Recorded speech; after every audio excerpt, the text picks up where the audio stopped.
Hey, everybody, welcome to the Jim Masters Show Live. How are all of you? It's a pleasure to have you here. It is Tuesday, just after 7 p.m. Eastern and 4 p.m. Pacific. We welcome everybody watching all around the world. This is our entertainment lifestyle talk show series that we started almost a year ago now, doing it about 7 days a week. We came out of the gate 7 days a week, just about that still, with over 300 episodes of incredible conversation, inspiring conversations, light, love, and levity, or as we have said, which we fumbled on love and levity in the summertime. And I said for the longest time that it was an accident, but everybody's saying, no, it wasn't an accident, Jim. It was like a Freudian slip. It was on purpose. I said levity. So after saying levity, everybody fell in love with that word. I like it too. I think it's a great word. It's very positive. It's inspirational. The world can certainly use more of it. It's mixing love and levity together. And we've got levity. And this show really does have a lot of it, especially with our amazing guests from television, film, music, Broadway, Hollywood, health and wellness, culinary arts, sports, comedy, inspiration, you name it, from all walks of life. We celebrate life itself with all of you, our amazing viewers watching around the world. I am your host, Jim Masters. I actually do this work in the real world professionally as a television radio personality, presenter, host, journalist, actor, writer, producer, stage MC, voiceover artist for television stations and networks and so much more. Production companies have done it for a long time. And last year we said, hey, why don't we bring in the television lights, build this home studio in the greater New York area along the southern New England coast between New York and Boston, turn on the lights and let's have some fun. We've had countless guests from all around the world, amazing viewers who call themselves the Lovities. We welcome each and every one of you in style. We toast you, toast you, toast you. Get your glass and get ready to have fun with us tonight. Nice and refreshing. And we say, hope you're having a good day. If you're not, you know, this is the place to come to put a smile on your face. We always learn something new, too, on the Jim Masters Show Live. We're always educated and informed while we are entertained. This is patterned after those old school talk shows. You may remember Johnny Carson, Dick Cavett, Dick Clark, Merv Griffin, Mike Douglas, Steve Allen, and other great hosts and presenters and talk shows, but with a modern vibe and a modern twist. So we're sort of combining those two worlds together to bring entertainment, light, levity, and levity to you just about every single night. Brian Charles Rooney is my very special guest. He's a dear friend. He's a brilliant actor and singer, performer extraordinaire, and he's joining us here live on the show in just a second. First, we welcome you. We greet you. I've been really busy. I had a busy day on the air yesterday with my work in television and radio, as well as this morning.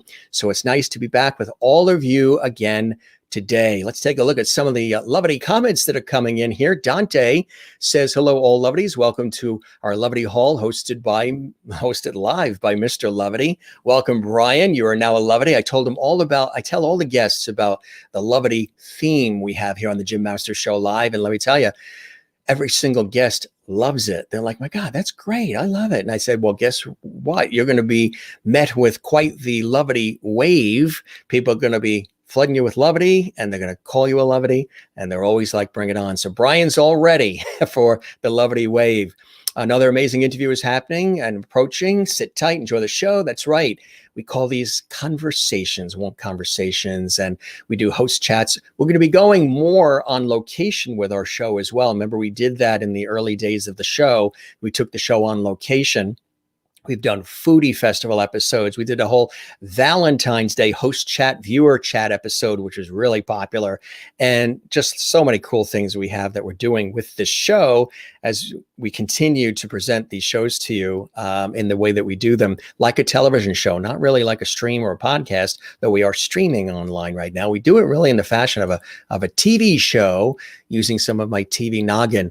Tess LaBella is here. We love Tess in Florida, actress herself, comedian, voiceover artist. Hello, Mr. Levity and all the Lovities. So happy to sit back, kick back, and listen to some really great conversation. Welcome to Levity Hall. Brian, you'll love it here. No one does it better than Jim. Thank you very much. What a beautiful thing to say. Now, how can I print that out and put it on highway billboards?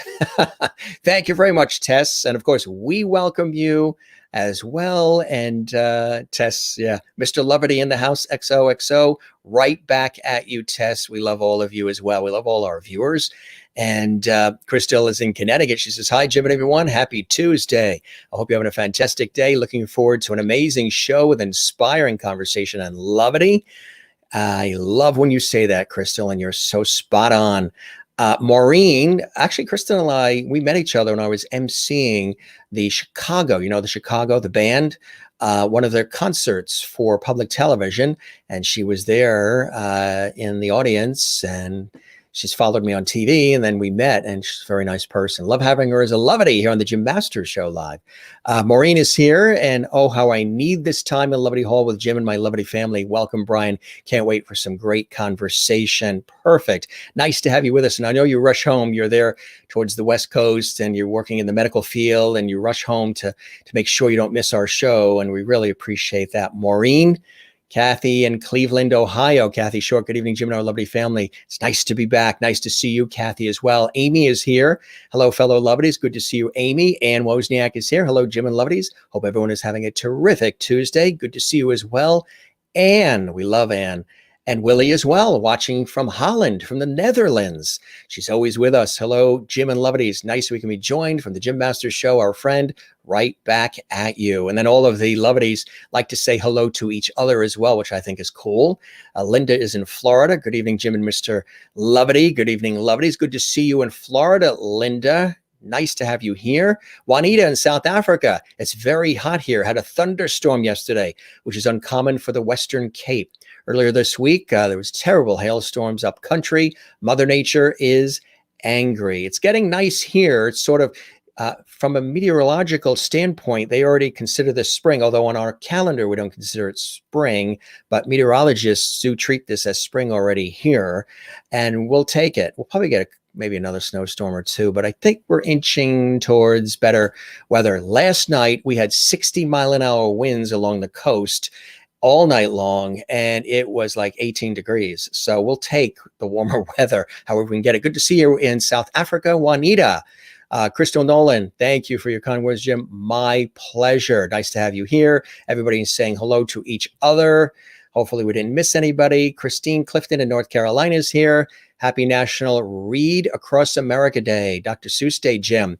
And Loverties, welcome actor-singer Brian to the show tonight. Another great night in Loverty Hall. Absolutely.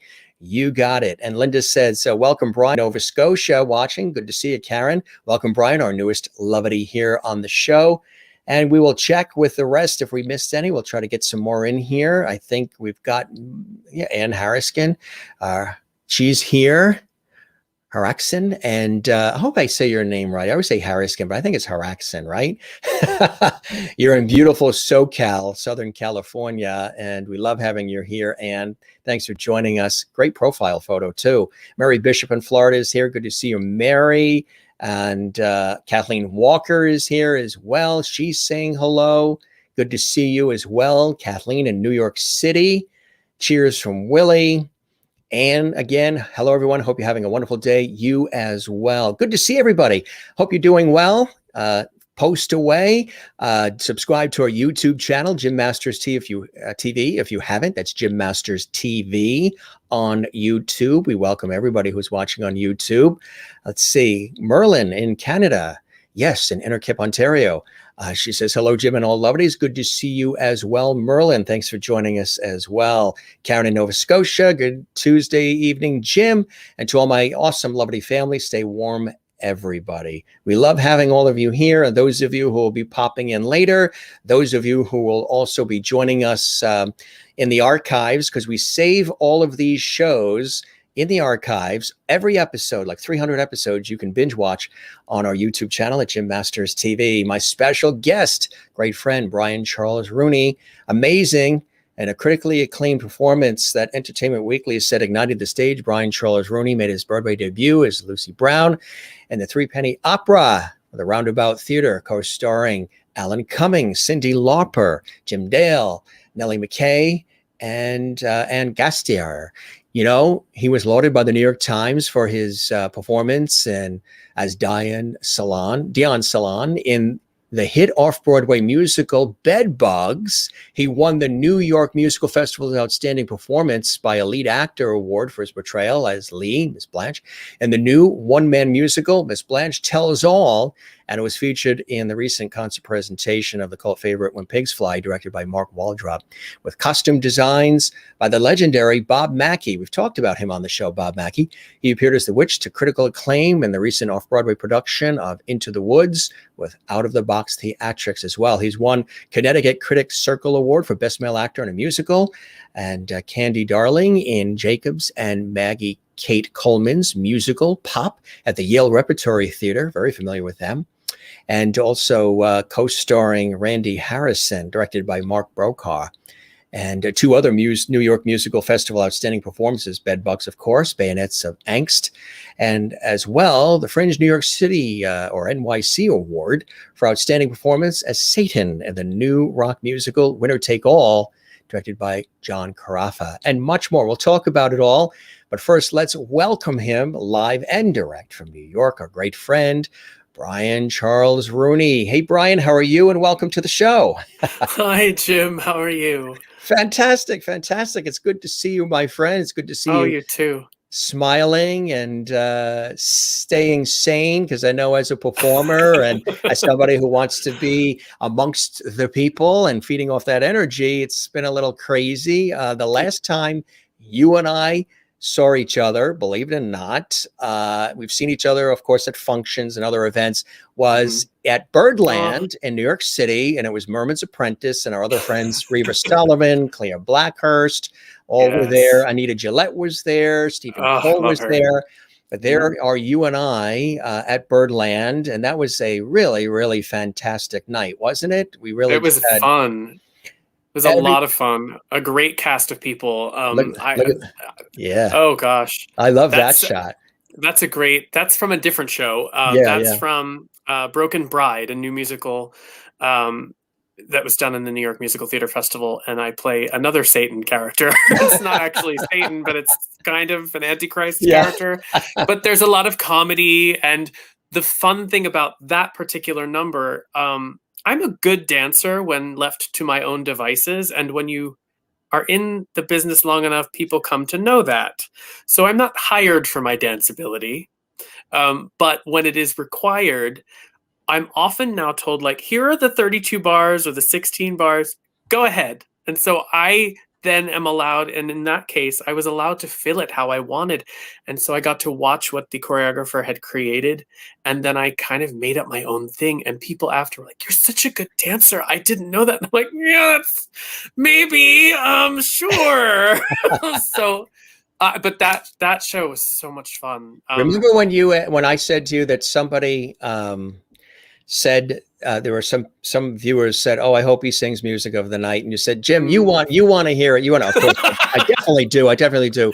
But Merlin is the one who asked earlier. The thing is, sometimes, which I don't think the viewers understand, sometimes there are copyright situations where we can't air copyrighted material if it's a video or has music track or whatever, because YouTube really flags copyright infringement. So, but you are, during the course of the show, you were gracious enough to say you'll sing a little bit of Music of the Night for us, and that'll tie into this great conversation about some of your earlier introductions into this incredible world of the arts, Andrew Lloyd Webber's material. But there is, I know music is already picked, but I would like to hear Music of the Night. Sometimes it's picked because of copyright, Merlin, because we have to work around copyright, which can be very difficult, as you know too, right, Brian? Yeah, copyright. That is a tricky thing. It's tricky when you're doing videos. It's fine usually for some reason when other people host those videos. There are a lot of videos of me on YouTube that are hosted by other people. Is that on YouTube itself, right? Yeah, and they never get flagged. But if you're using it in a broadcast, especially, it becomes a problem. Air, right. Television, radio, online, film, movie, right. It's the broadcasting of it that is trickier. You can throw it on YouTube and it's there. And probably if you look into the analytics on YouTube at a page, it probably will say copyright claim. That's usually what you see. But when you broadcast it, then it definitely does that. And so sometimes we in advance, like we had a couple of guests, some great guests this weekend from Australia, the Rumjacks were on, and they had 3 really world premiere debut videos that haven't really been necessarily publicly broadcast, but we were able to work with the record label who got them cleared. Whitelisted is the actual phrase for those watching. It's called whitelisted, meaning they were cleared for us to air on the Jim Master Show live. So sometimes if we know there are some specific music videos, specific things that a guest wants us to show and wants me to make sure we feature, we'll try to get it cleared beforehand or at least immediately right after. But it gets a little tricky. So Merlin's very happy because she will hear a little bit of her music of the night a little bit later on the show. We love Brian, and I've been lucky enough to see him perform many times live, and he's always amazing. From Doreen Capasso. Doreen, hi Doreen, I love you. Welcome, Doreen. It's so great to have you here. You're welcome, Merlin. Our pleasure. Hello, Brian, from very cold Nova Scotia, Canada. Oh, yeah. I've never been there, and I've always wanted to visit. It's a beautiful area. I've heard it's beautiful. Yeah. Kathleen in New York says, welcome, Brian. Tesla Bella says, welcome as well. Tess. And Juanita in South Africa, where it's really late, says, welcome to the show, Brian. She's happy that you're here. Again, this is all the levity that's coming on our show. Willie. Oh, I love it. Willie in the Netherlands says, welcome, Brian, to the Jim Master Show, best show of the earth. Have fun. Thank you. We appreciate that. That's Willie. She is in the Netherlands. Crystal's in Connecticut. Hi, Brian. Welcome to Levity Hall. Thank you, Crystal. Mary in Florida. Welcome, Brian. Wonderful to have you here. She is in Florida as well. Yeah. Much warmer. Much warmer. Much more pleasant weather. Absolutely. Kathleen gives smiles, actually kisses and hearts. Really, really nice. Really, really nice. And hi, Jim. Love your show. And thanks for bringing Brian on. We love him. You know, it's funny the way this whole scroll works because she's up here, but in between her trying to finish that, there's this,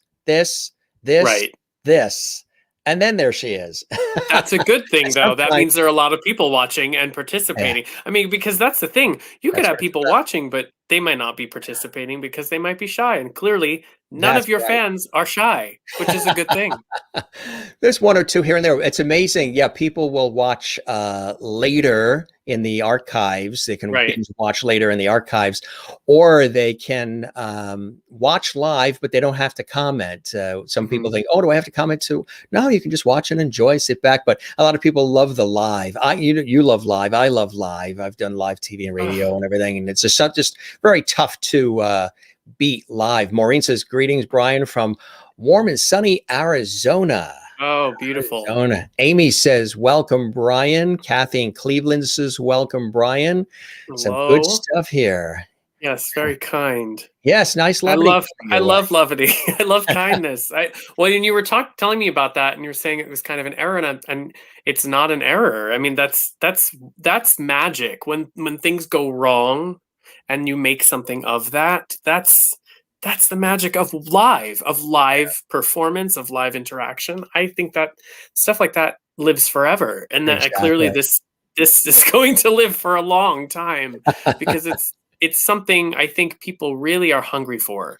Just good old-fashioned kindness and good feelings, and that's possible without without pandering or without being trite or whatever. It's very possible. You can be a thoughtful artist, a thoughtful entertainer, and still be a kind person. Exactly right. Exactly. That's exactly. We say that all the time on the show. We talk a lot about empathy and compassion and kindness and having a good time as well. And we always learn something new. Christine says, Brian, welcome to the Jim Master Show Live. Cheers. You are now a levity. So I say to everybody on the show, I say there's Peabodys, Tellys, Tonys, Grammys, Oscars, Emmys, all of these awards that, we've garnered or can garner or shall garner.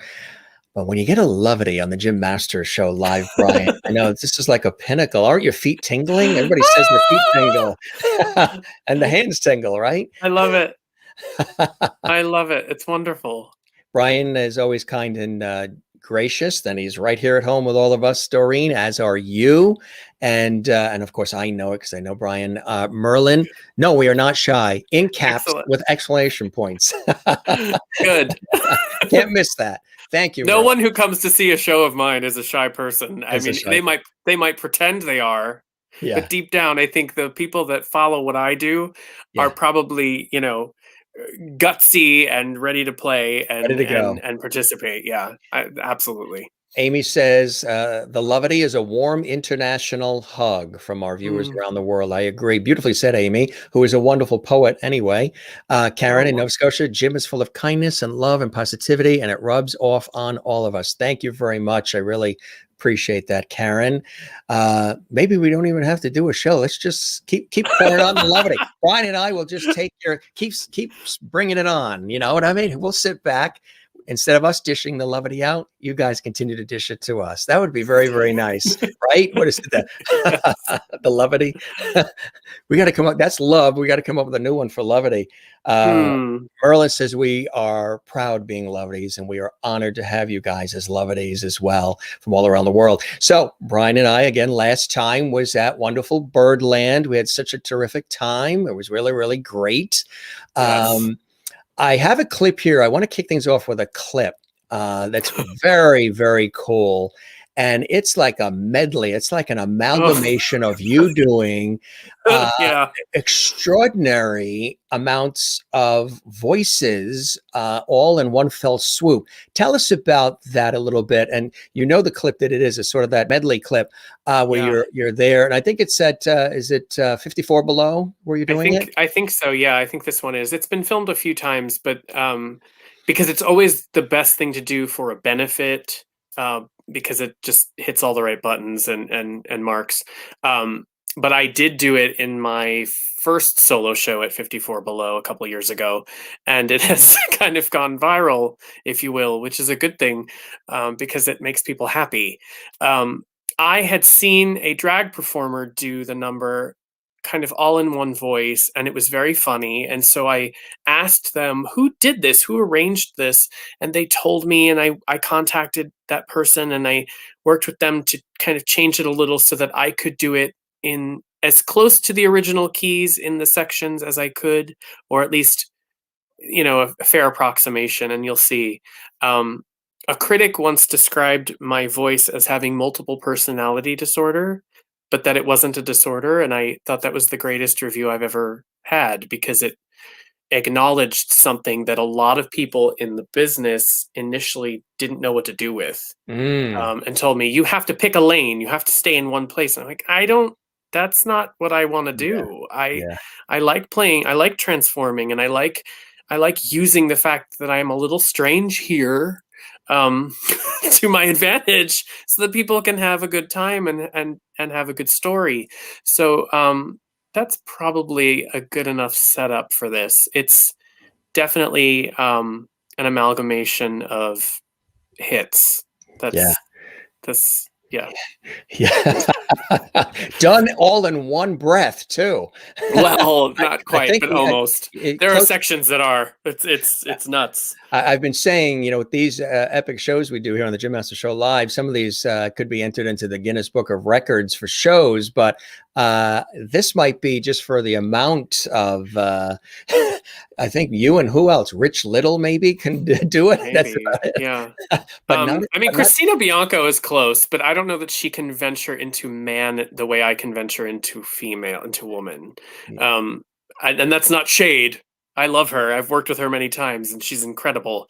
Yeah. She's a serious talent. But as far as the range of opportunity in this number, I thought, I could do this. I could go another step with this. And truly, I think it probably has raised a whole bunch of money for various companies across the country. And that's a good thing as well. So I was glad to be able to alter it in my demented way. So you've been able to get your hair cut during all this, huh? Mine Uh, is oh, I very like that long. though. It I goes like it. it goes down to here. It doesn't look like it does in that last picture of you and I together at Birdland. It's down to here. And Yeah, now I'm on this mission because I haven't had it cut since last March. Even the salon called and said, Jim, don't you still love us? It's now become like a game. Now it's a challenge to see if I can get to the year point because it's down to here. It's the longest I've ever had it in my I life. like it. I think it looks It's good. really, I mean, it's pulled back right now just so it Oh doesn't get it. yeah. But it literally is down to there. I I look like English, Irish, Swedish, and French, but I look like a Greek god or something when I let it out. I've been honestly, I know it looks it's shellacked into place. I was able to get this really amazing No, you know what helps cutter. it? It's the headphones hold it down. It's the Oh headphone. no, The no, those headphones are hold. free. Oh, yours It's is just shellacked? Oh, it's your just hair is spray. shellacked. Mine, yes, mine. I mean, it's shorter, and I have been able to cut. I've been able to cut it here myself because Write these tips down, everybody. These are there's these are hair care tips we're giving you. this We always give you cutter, tips.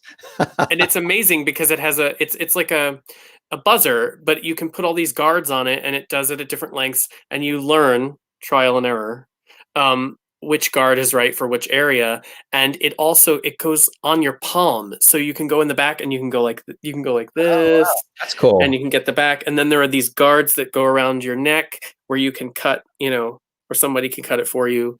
So I've cheated, and the highlights are definitely not from like they were in the And picture. they're not They're from the razor. no, I mean they're self as well, which is different, but not bad. I mean, I've Oh, what's gotten great is better if at you it. go outside and it's 60-mile-an-hour gale wind like last night, it won't move. The top might a little bit, but the sides are there to stay for the evening. That's for sure. Mine is difficult at night being so long when I'm sleeping. I actually sleep with a like a ski cap, like a winter Uh huh. hat on Yeah. because it will cover my face.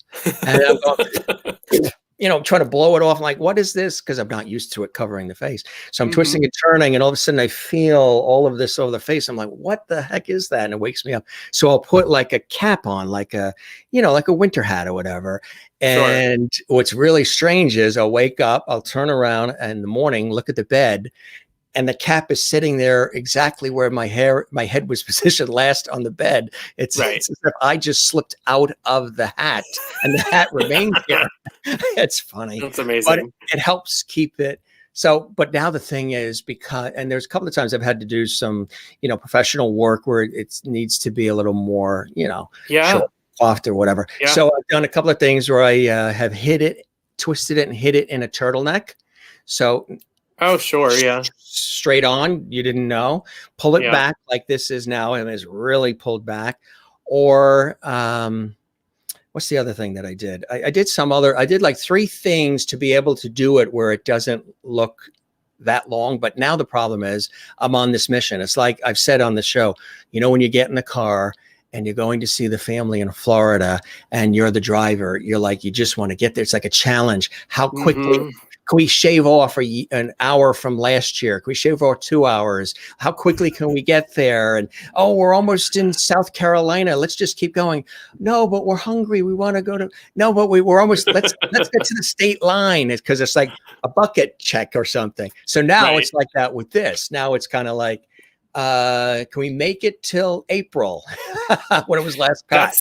That's the thing, and then you 1 month. reach new levels. Like it goes through, go from short to longish, and that awkward middle, and then it Yeah. gets to a place where it's actually nice, and it lays right, Actually, it's and at and that then way now where yeah, so it has weight where it actually flows down really nicely now. It's hmm because the weight is lower. Before, when you're in that middle, you're kind of like, boy, it almost wants to go out like that instead of right. down. Oh yeah, So this when this gets too long, even by a week, it's like its own thing, and I hate Captain it. Kangaroo, I cannot. Captain It gets Kangaroo, well. right? My hair's so straight that it doesn't just go down yet. It takes a while for it to just lay low. I did grow it out really long, I did a production of Man of La Mancha years ago, and we weren't allowed to cut. We had to look like we were in prison, and we weren't allowed to shave or cut our hair or anything like that.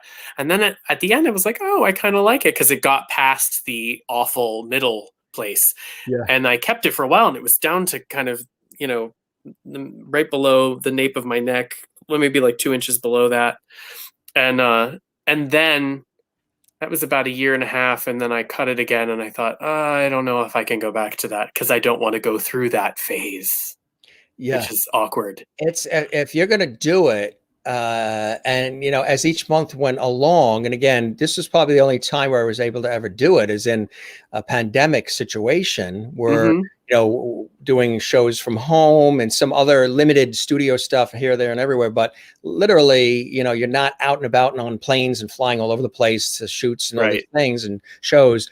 So this was a grand time to experiment and see how I've worn it on television a couple of times that way, with it down or pull back, whatever, and public television, whatnot. And they seem to really like it because, it's shock value. They're like, oh my God, we actually really like it like that. Yeah. So it's really an interesting thing. It's really, really interesting. And Willie's like, and now sing. Conversation first, Willie. It's a talk show. Hang in there.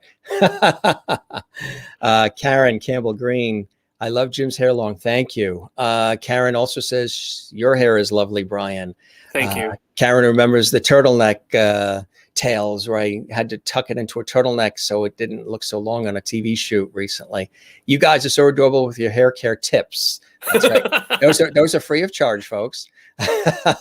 Don't forget about the turtleneck, keeping your hair in place. Yeah, that was I had a really high turtleneck and I tucked it in the back, and it was so cool. The thing is, the camera was straight on. It was a TV studio and TV shoot, and the camera was straight on, and I just had to read script that I wrote that was in prompter. It was a news shoot or something. So it didn't require me to do any head turns or any big movement, because if I did, it would have popped out of the turtleneck and it would have been like, okay, stop tape. Secrets shattered. Illusion shattered. Yes. And Juanita in South Africa says, wow, Brian, good job with the hair. I don't even cut my own fringe. Had some disasters.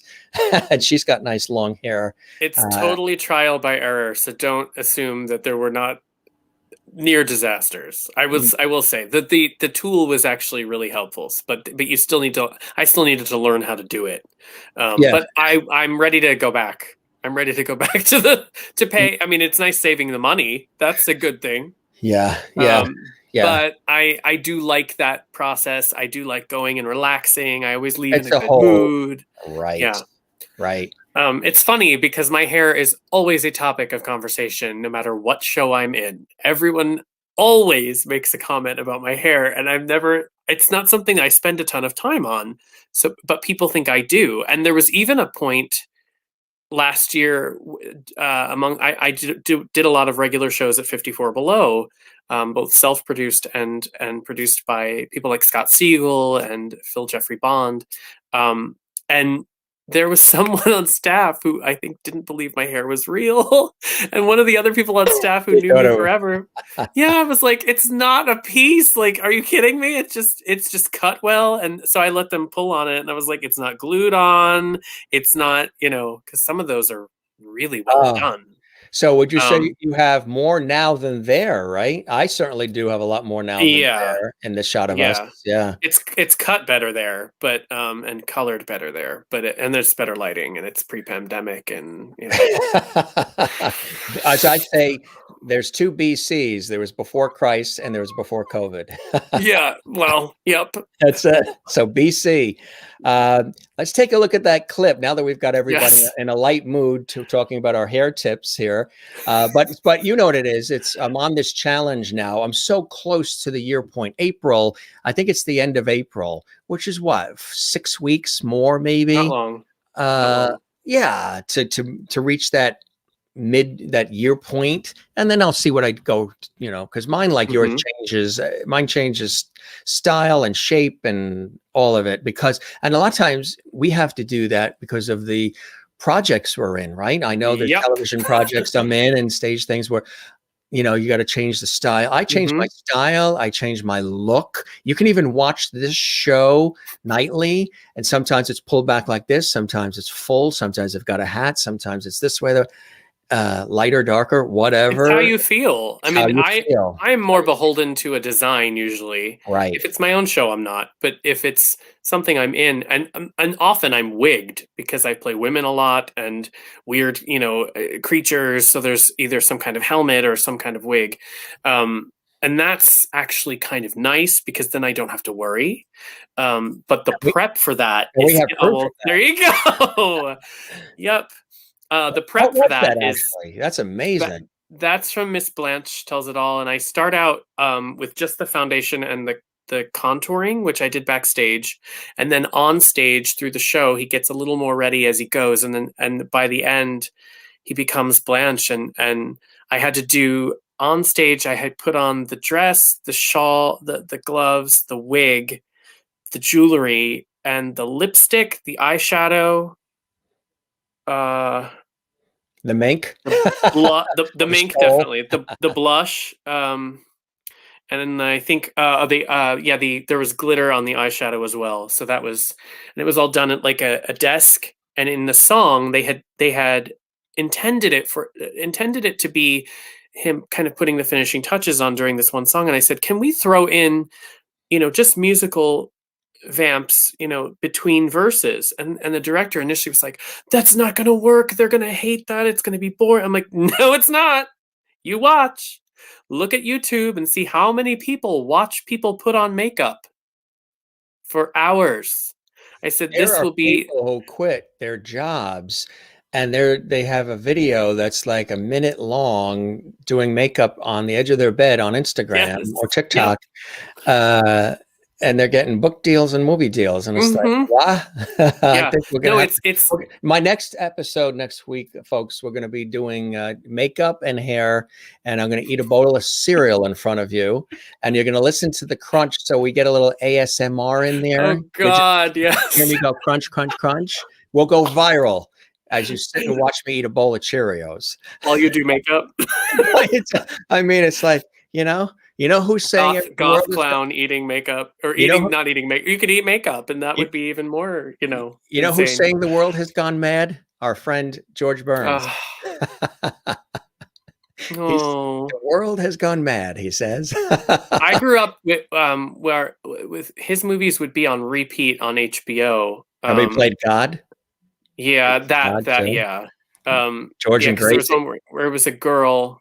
There was a little girl, I think, that he was opposite in that movie, and that's the one I remember. And then I remember just watching old clips of him on cable when cable TV was kind of really newly into old, recycling old TV. Antenna TV still airs all of the George Burns and Gracie Allen show. Yeah, right. It's cool. I love all of those channels now, like Buzzer and that. And there's one who I think Just Carson. It's a Carson channel. Carson and this Cozy TV. They're bringing back all the Genie and all the old school shows, like Van Dyke and everything. I love it. The Paul Lynde show too. Antenna TV on Saturday nights has the Paul Lynde show, a very short Paul Lynde show. He was hilarious in that show too. But you know what they said? They said that maybe it would be different now, but they said it was like, I think this was in the 70s. And another one called Lots of Luck, starring Dom DeLuise too, which was short-lived, but they were airing all those episodes on Antenna TV. With the Paul Lynde show, he played the dad and the father, and he was hysterically funny. Everything was going wrong and did the whole bit, but they said he wasn't a good central character. He was always better as the secondary, the Uncle Arthur on Bewitched, or he was always good as the one that came in and then got out, versus something that was totally wrapped around him. I thought it was great, but the viewers, I guess, at that time thought it was too much all at once, and they liked him as a support character actor versus the lead. which is a shame sometimes, but yeah, I think there's some code in that language. I mean, it's the same as being called too unique, or and that's special. changed. That's yeah, special, interesting. That has changed drastically. There's still some of that from within the business, which is ironic because there's far less of it from the public. But he was a groundbreaking performer. I mean, there's no question. Yeah, yeah, Um, yeah, yeah. Charles Nelson Riley is another one I think Charles of when Dustin I, Riley, and even Alice Ghostley. I always would say that Alice oh, Ghostley and Paul Lynde were almost like similar in just the neurotic ways and the way that hmm they would articulate. It was just really incredible. A couple comments coming in here. Karen loves Paul Lynde. Doreen says, when Brian performed as Celine in Bedbugs, I didn't even know it was him. And the first time he stepped out on I do not stage. know who this Celine is. It's Dion Salon. Okay. This is. Let me just explain what that is about. And then we will go to that video, yes, folks. I know quickly. There's this musical Bedbugs that was written by Fred Sauter out of NYU's Graduate Musical Theater Writing Program. He's brilliant, and Paul Leshin, who writes and collaborates with the Scissor Sisters. He's an award-winning composer. He's brilliant. I met Paul doing another show that he had written years ago, and they asked me if I wanted to be part of a reading of this show called Bedbugs. And I was like, what? They're like, do you do a Celine Dion impression or like a Cher impression? I was like, I could do any impression you need me to do. Just I'll figure it out. So there's this character in the show named Dion Salon, and it started out just kind of a small role. And then as we worked on the show, it became bigger and bigger and bigger because everybody loved this character. And I loved playing her. She's this put upon Canadian chanteuse pop star who's kind of washed up, but not yet. She still has a chance. And her husband is abusive, kind of shades of Ike Turner. He puts her through the ringer. She doesn't have any confidence. So it's kind of like a bit of Tina Turner, a bit of Cher, a bit of with the oppressive husband manager, and then obviously Celine Dion because of the accent. And I had to come up with this accent, and I go, oh, I'm on the Jim Masters television show, girl. I mean, it was totally theater of the ridiculous. We're going to use that for our new promo. I'll have to get all done up. But it was amazing. It was like such an amazing experience because we did it 3 different times, and it just gotten bigger and bigger and bigger productions. And then we were in this off-Broadway production, and we got this blank check review from the New York Times, which is when they don't have anything negative to say. They just say, that's amazing. Here, go to Broadway now. And it almost did, and then it didn't because well, that's a long story. It still could, though. There was already, again, for the 4th time, ramping up for another production or even a movie version of it, which I think is probably the better direction to go now. Yeah. Because there's a production company interested in doing it. So but yeah, that's where that character comes from. Her name is Dion Salon. And my favorite moment in that show, there's a number she's rehearsing, and she's just had a fight with her husband. And all of the wind machines throughout the number that she's rehearsing for her Madison Square Garden comeback show they go wrong. And so her scarves go up, her dress goes up, it's like her hair's, and then at the end she just conquers it all and catches the scarf and walks off. It's so good. It's so funny and so feel good. It's an empowering show, even though it's called Bedbugs and everyone goes, ew. But they understood once they saw it why and why it was worth going. So that's what Dion's about. Hopefully you'll see her again. When they stay at their hotels next time, they'll never think about Bedbugs the same way after that. Exactly. They might actually like, empathize. Hey, bring them on. Forget about the blue light. Possibly. Oh, God, yes. Karen says, I hope it makes it as a movie and to Broadway, Brian. Well, if it's a movie first, then I mean, the stage version's ready, so that's very possible. Yeah. Doreen says it was a great play. We saw it many times. Yes, she did. Awesome. Now, we've got a bunch of videos. Great photos. We've got a cool video here we're going to show. Brian's going to share a little of his dulcet tones with us here as well. And take a look at this medley, folks. He's shared a little bit of the voices already. Here's some more. You're watching the Jim Masters Show live. I'm your host, Jim Masters. My special guest, actor, singer extraordinaire, Brian Charles Rooney, is joining us tonight. Hope you're enjoying the show all around the world, everybody. Wait to see this clip. Enjoy. So yeah, the audition medley.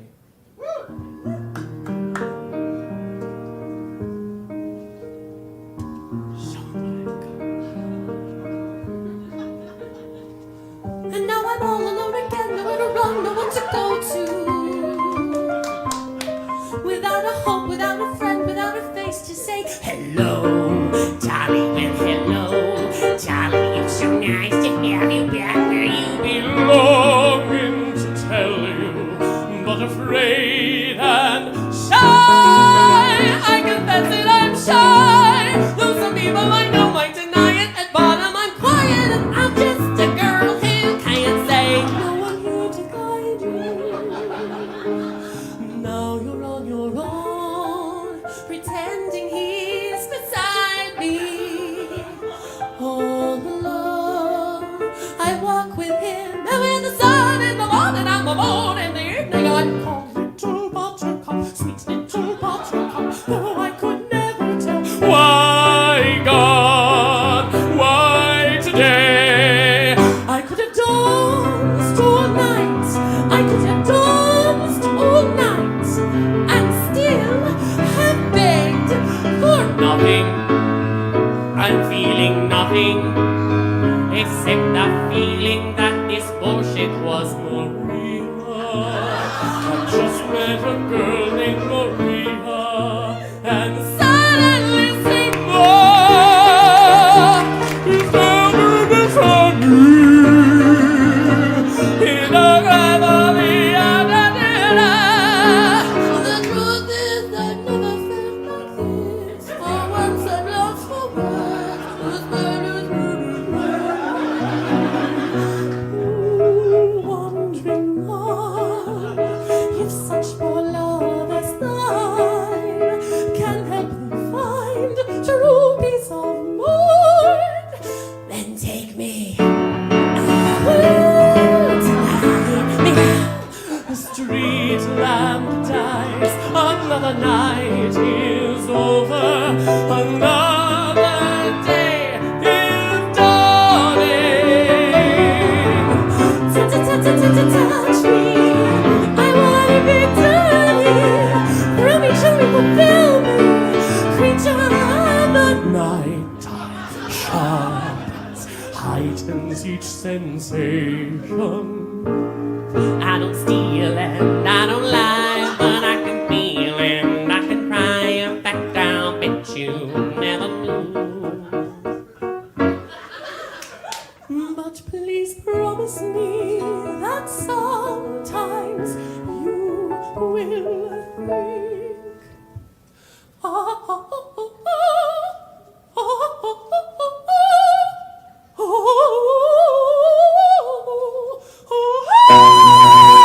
I love him. I love him. Yes, I love him. Well, maybe next year.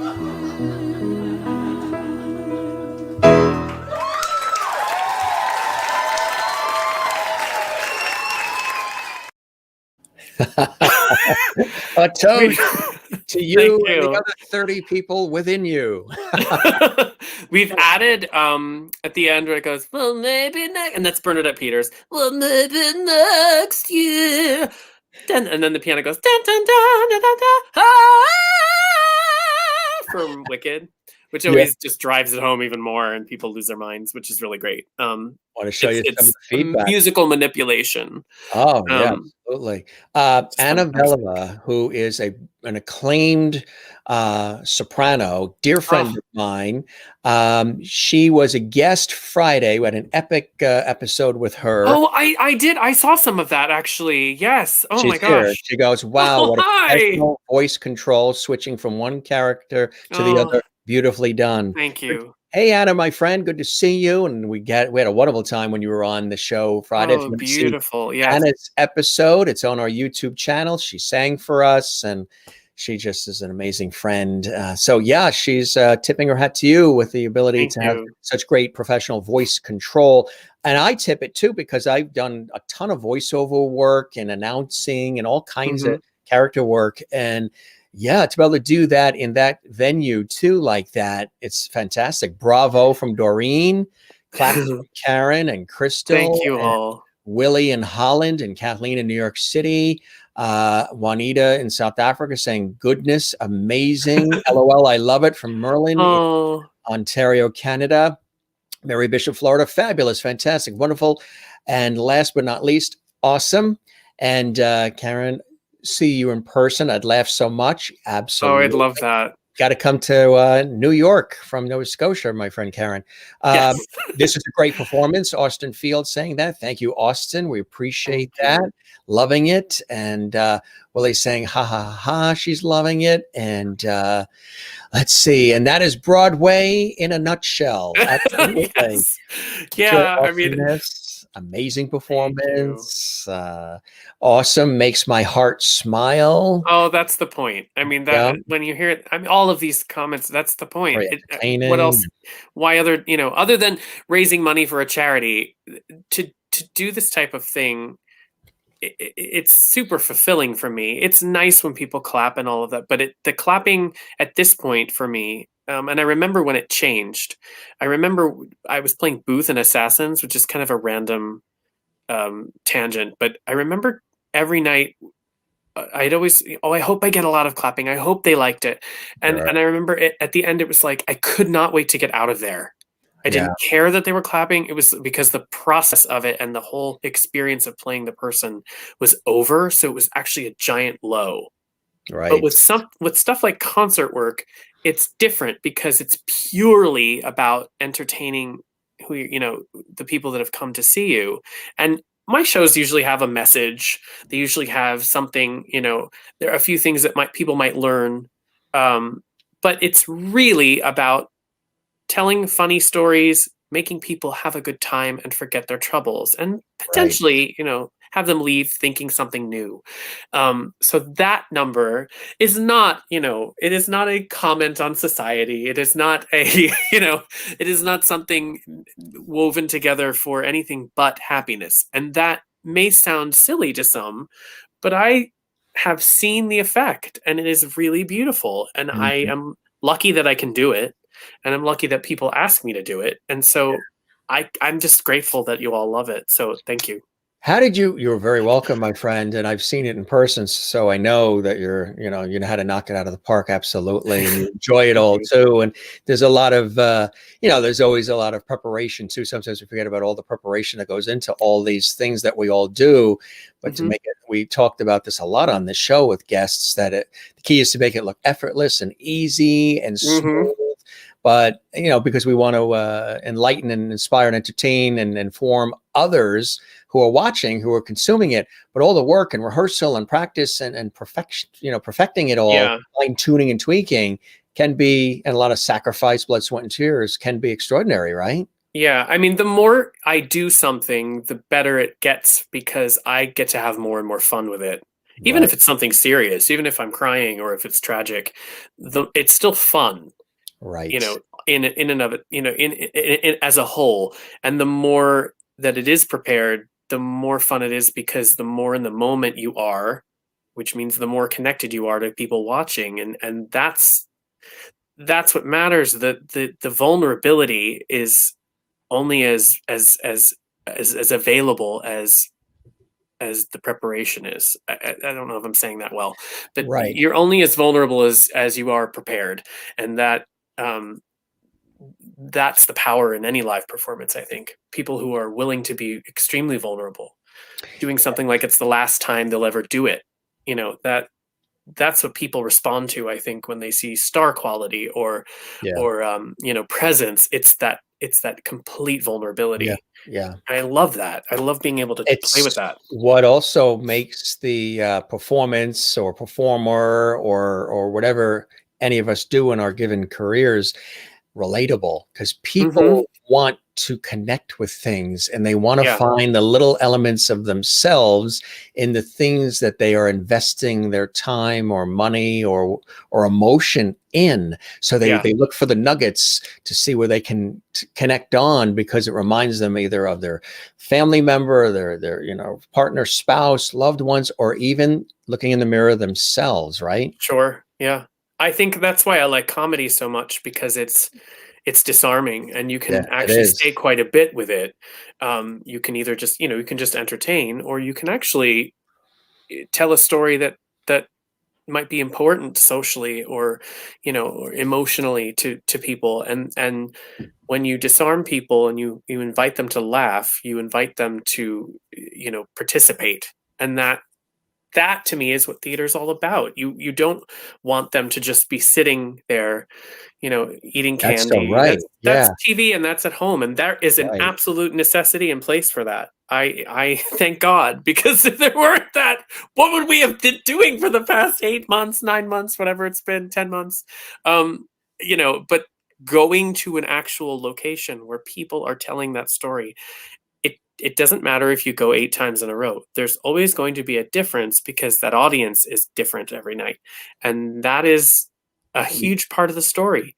Yes, you have to remember that too, because sometimes I've seen people, I've even worked with people who get in a rut because they're not focused on the fact that every single time there's different audience, there's different people, Yeah, different perspectives. I mean, unless there are people who go like every night because they love it so sure, much. But there generally, are, there yeah, are. I don't know where they get the money to do that. to People do who that. see, Spring Movies, Awakening 400 times. Like, like, what loan did you take out? I think Because they're dipping into the trust fund a little there. probably. But how did you? Oh, well, you got the glass there. Let's do our toast. We always toast Oh yes. our guests and our audience. Cheers. And how did you first get started in all of this, my friend? Early on as a youth, what were some of the things that inspired you? Musical family, entertaining family. What was the germ of inspiration for you early on? I was told I was going to be a doctor, and I did have interest in that.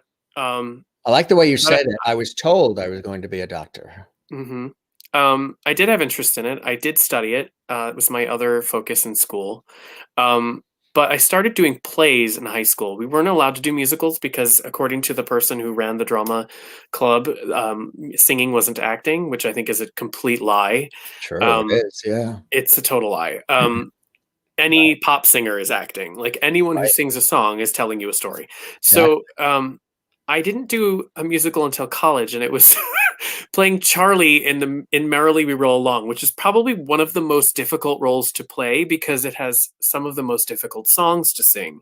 If you don't know Merrily We Roll Along, look it up tonight and listen to the song Franklin Shepherd Inc.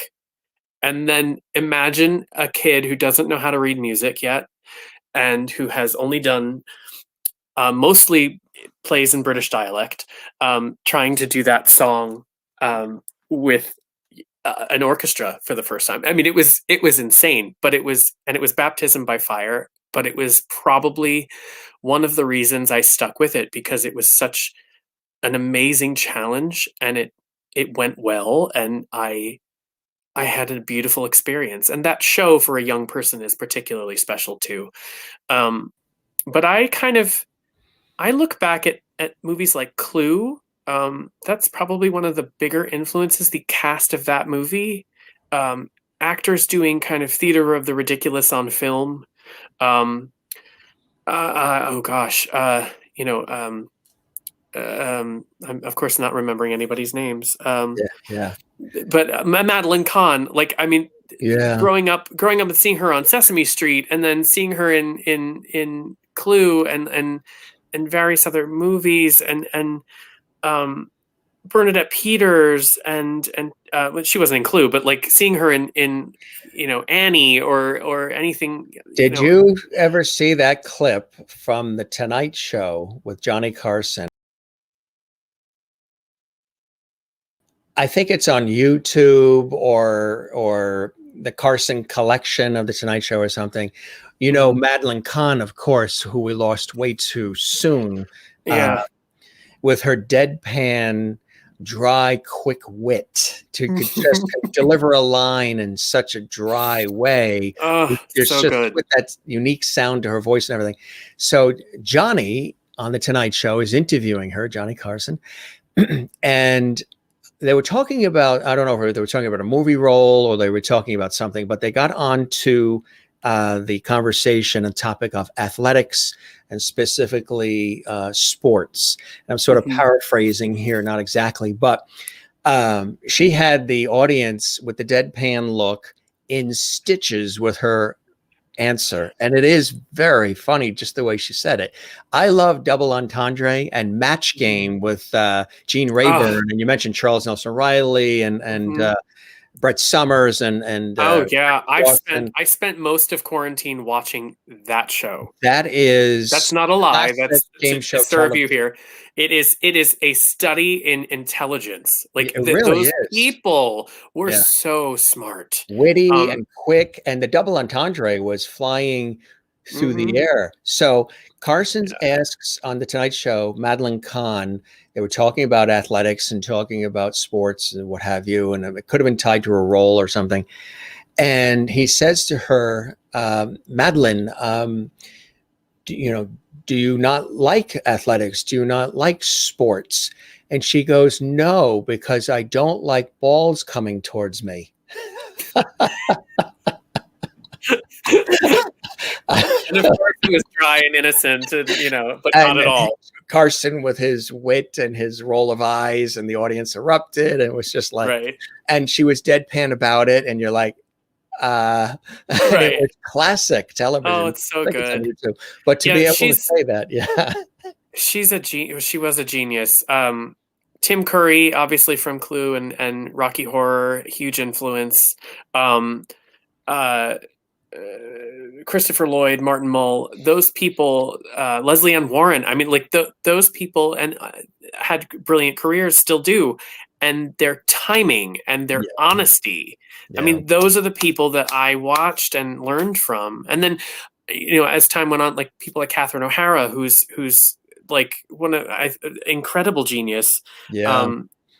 She can make you cry and make you laugh in the same scene, and I love that. That's the type of stuff I love doing, because it's not hard if you're being honest, and that's the most thrilling thing about doing that type of work. You have the breadth of emotions to lay in for a little while.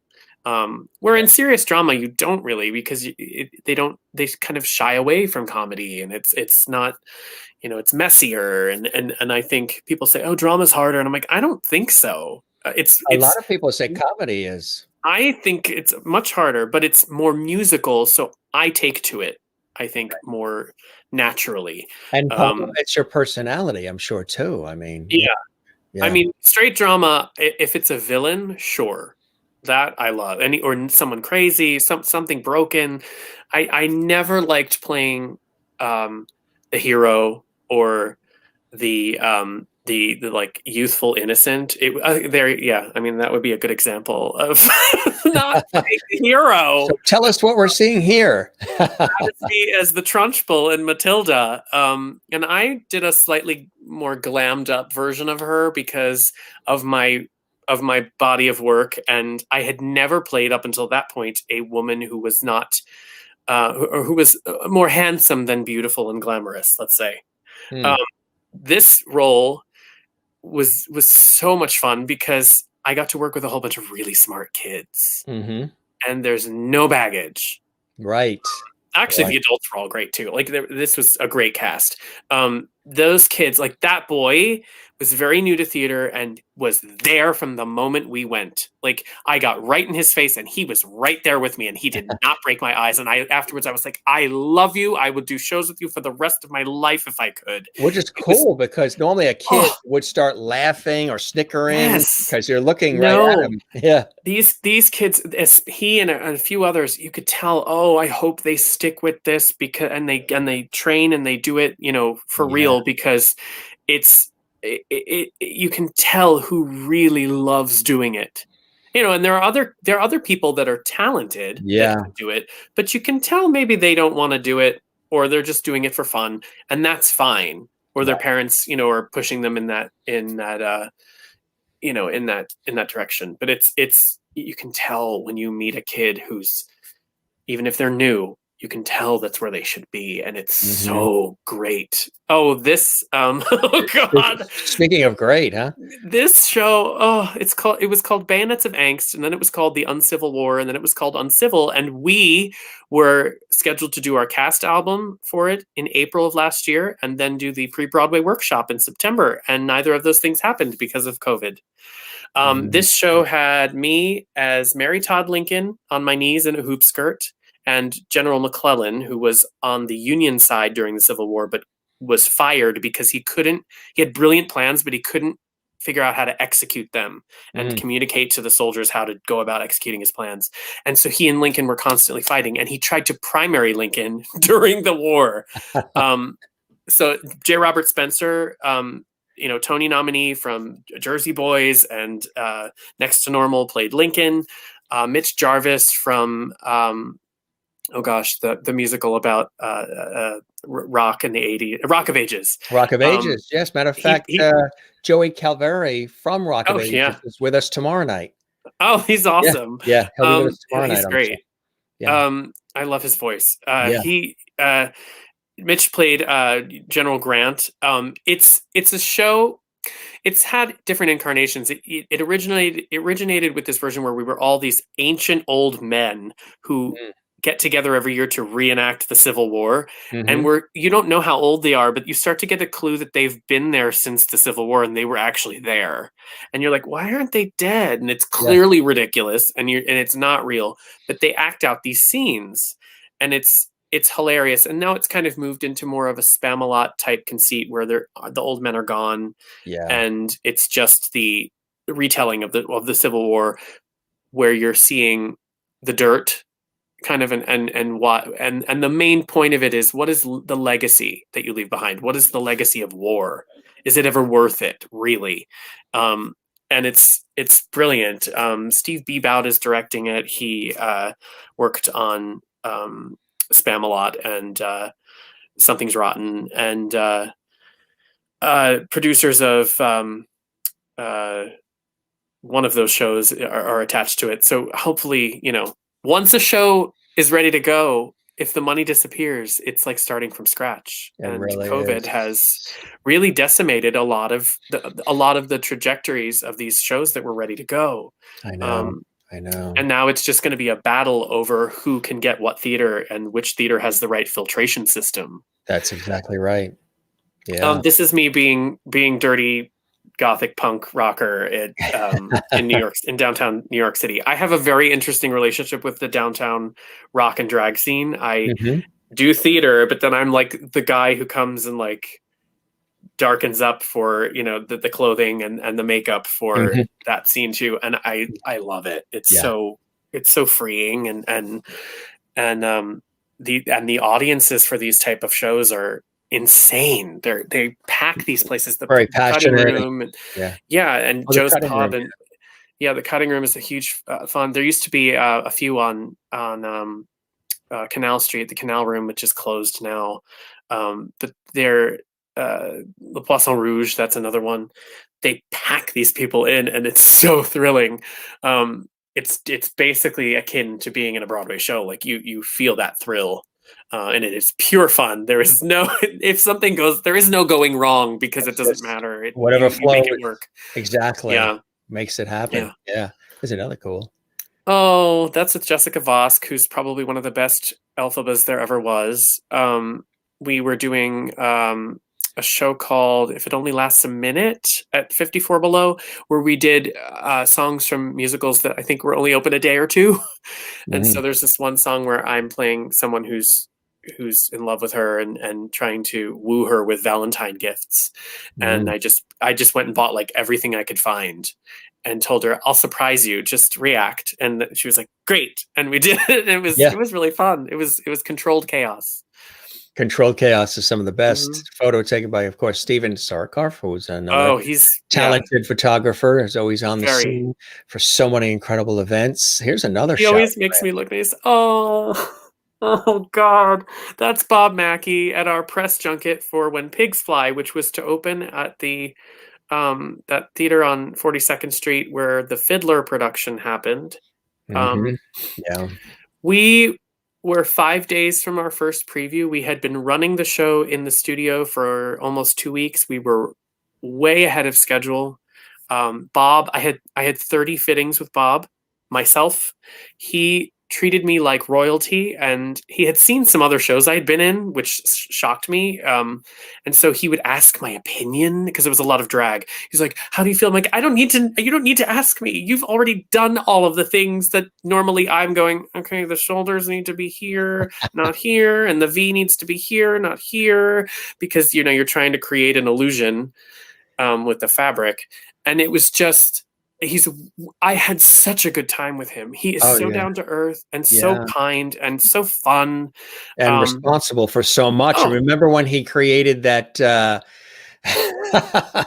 that gown for Carol Burnett on the Carol Burnett show when she was yes, yes. doing the Gone with the Wind spoof. Oh my And God, I just saw it in the window and had to have it. And it was yes, the curtain rod with the yes. curtains, and it was So just famous, and so beautiful. that's his work.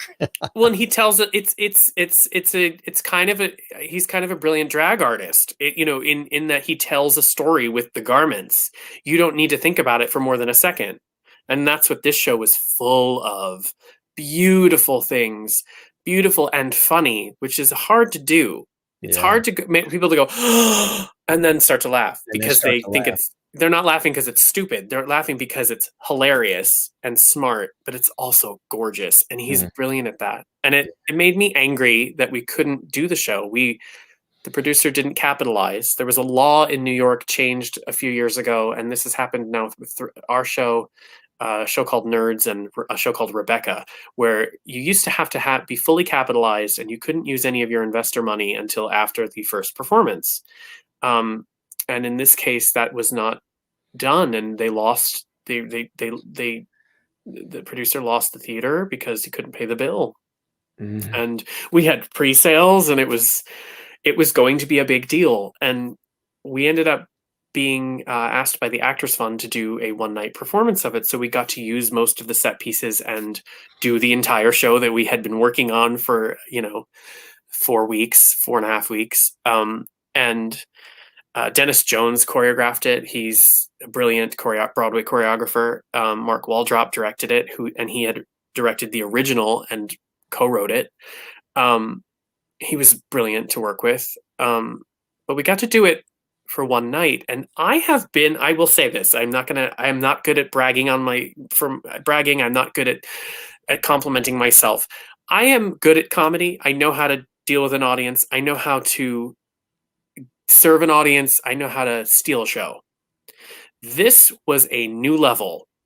I came out at one point in my first number, and I literally could have stood there doing this one little bit like on repeat for 20 minutes probably, and it was that pleasing to the audience. This show and everyone in it doing their bits and their commitment to the ridiculous nature of it, and it had such a beautiful message. So it made me really sad that we couldn't do it for Mhm. a large community of people, but it made me glad because Bob, who had been so supportive of it, got to put his creations on stage, and then they were photographed and everybody got to see them.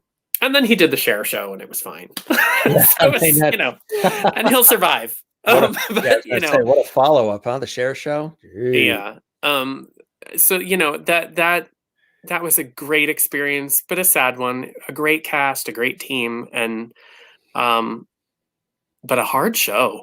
Like that night, I remember thinking at the end of it, I was like, I don't think I've ever worked this hard, because my track, it was costume change, costume change, costume change every scene, and some of them were twice a scene. I had to go from being a beautiful kind of Baroque French royalty woman with a desk as a dress to Endora from Bewitched for like 1 second, and then back into another another costume. It was nuts, but it was super fun.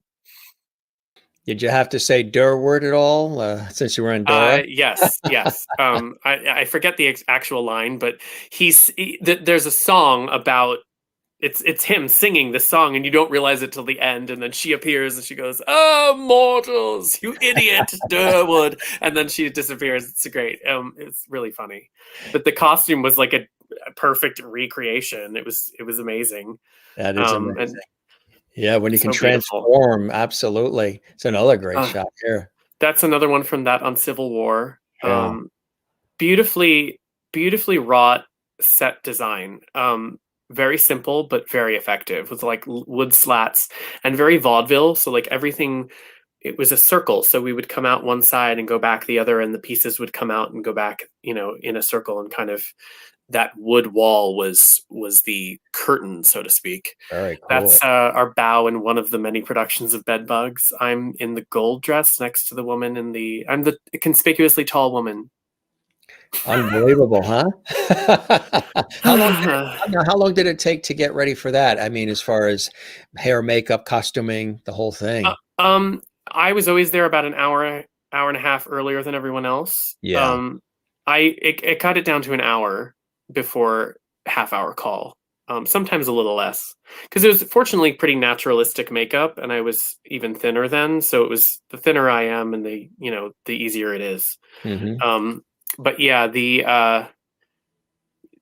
prep work, because there's a corset, there's a waist cincher, there's a body kind of suit that has the padding in it. There is the hose, the garters, all of those things that you need actually in a show that's pretty physical, because that show is actually a lot of physical comedy. Yeah, I would imagine. Yeah, I mean, I enjoyed it. I enjoyed it a lot. I love that process. Like anytime anyone's like, "Do you want to play a woman in this?" I'm like, "Sure," because I know that I get to play with makeup for an hour and a half a night. Yeah, and that's fun. Like that's, and every time I do it, I learn more, and it's super fun. Mm-hmm. That's a press shot from that production of on Civil War. That was a fun day. Here's another cool one. Yeah. The whole crowd. Yeah. Very good.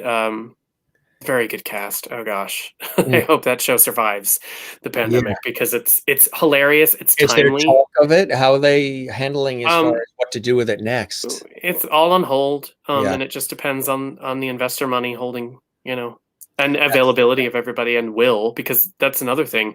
A lot of people have left the business, and I get it, because there's no work.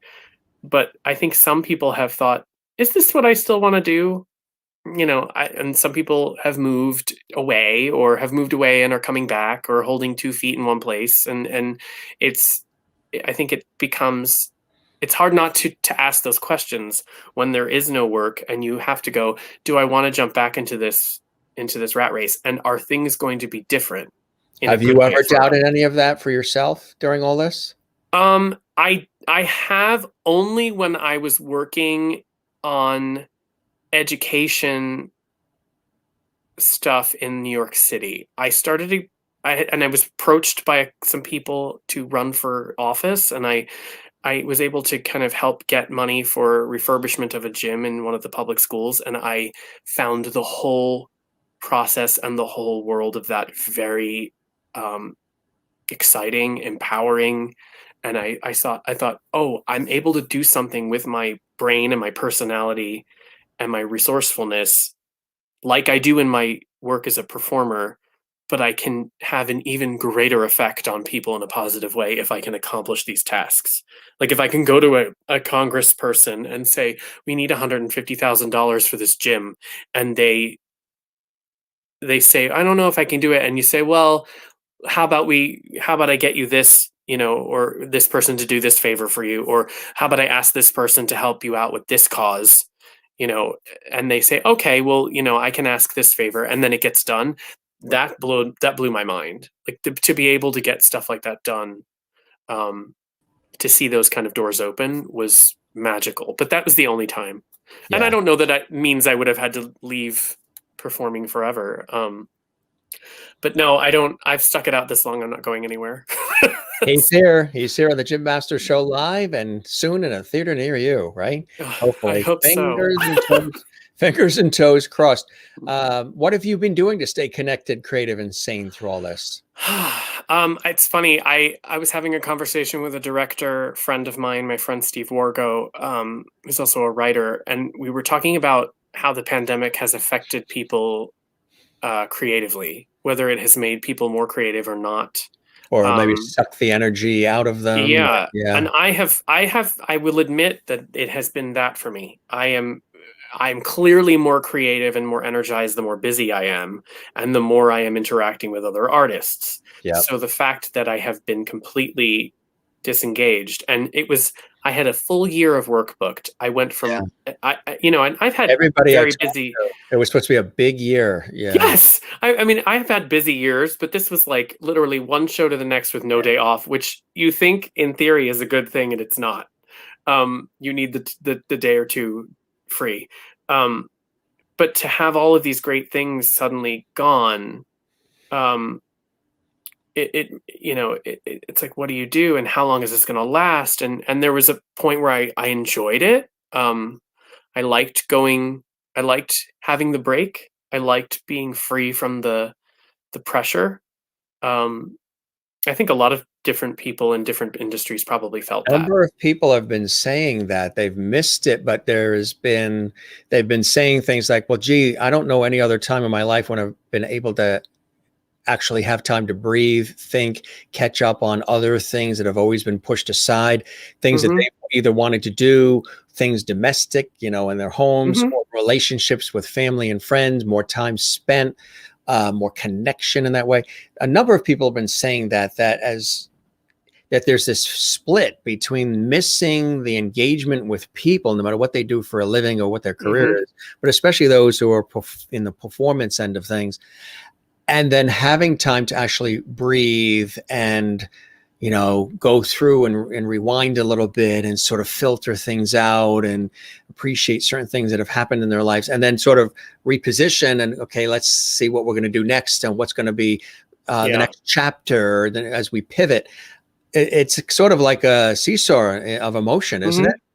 Yeah, I totally agree. I mean, nowadays, I think because performers are called upon to be present 100% of the time because of social media and these different, TikTok now, Instagram, Facebook, YouTube, all of these things, which initially were like, initially was like, oh, this is great. I can reach so many more people and I don't have to spend that much money, if any. It's a lot of work. And now it's kind of like a race to the bottom in some cases where, oh, what can I create for TikTok for free and not be paid for it? I mean, it's go viral, and it could be just like I said, you sitting there eating a bowl of Cheerios. It doesn't. I mean, the creativity and what you're doing as a performer and an artist is erased.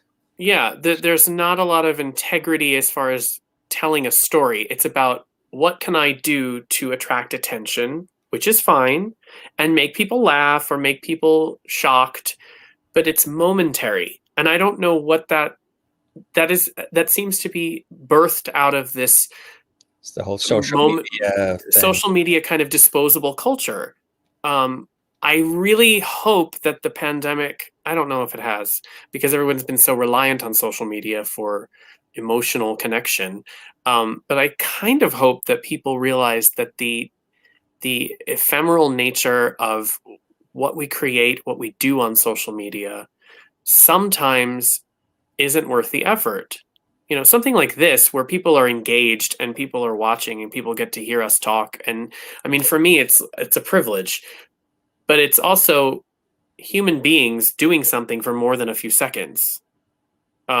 Whereas, TikTok, you're forced to be, it's limited. And Instagram, the same thing, these stories. I mean, I have seen people like Alexandra Billings, this actress that I've known for a long time and follow. She's used it really well. She's funny and she kind of has bits, morsels of wisdom to throw out, and she uses it, for social activism in some ways, and it's really positive. It's never kind of alienating or anything, but that's really hard to do. It's a skill, and I just hope that we haven't kind of destroyed any interest in live performance. I think people are going to be dying to get back to it. I mean, like a dumbing down, or like, because we've had these conversations too on the show. We've had the conversations even in the industry, you know, of broadcast media and everything. Quality is to have been eroded in many different ways. And people are doing a lot of things, not necessarily for the right reasons, just because it gets that 6 seconds of just the quick hit. But there's no longevity to that. There's no, you know, how do you go on from there? Eventually that gets boring and it gets like repetitive. If you, that's all you do, it's just that thing. Lasting power, staying power, having, you know, going from thing to thing and going, you know, one thing you do leads to the next. Like we're all on a train, on a track that's going forward. And with quality, I don't know, quality has been really, I've seen it in a lot of aspects of these areas where it's been diminished in certain ways. There's a lot of amazing things too, but then, you know, are people wanting that, or are we creating it for them? Or it's I think they do. I think we all want it. I know we do, because I look at what's popular on TV or what does last, and it's really quality for the most part, really good quality stuff.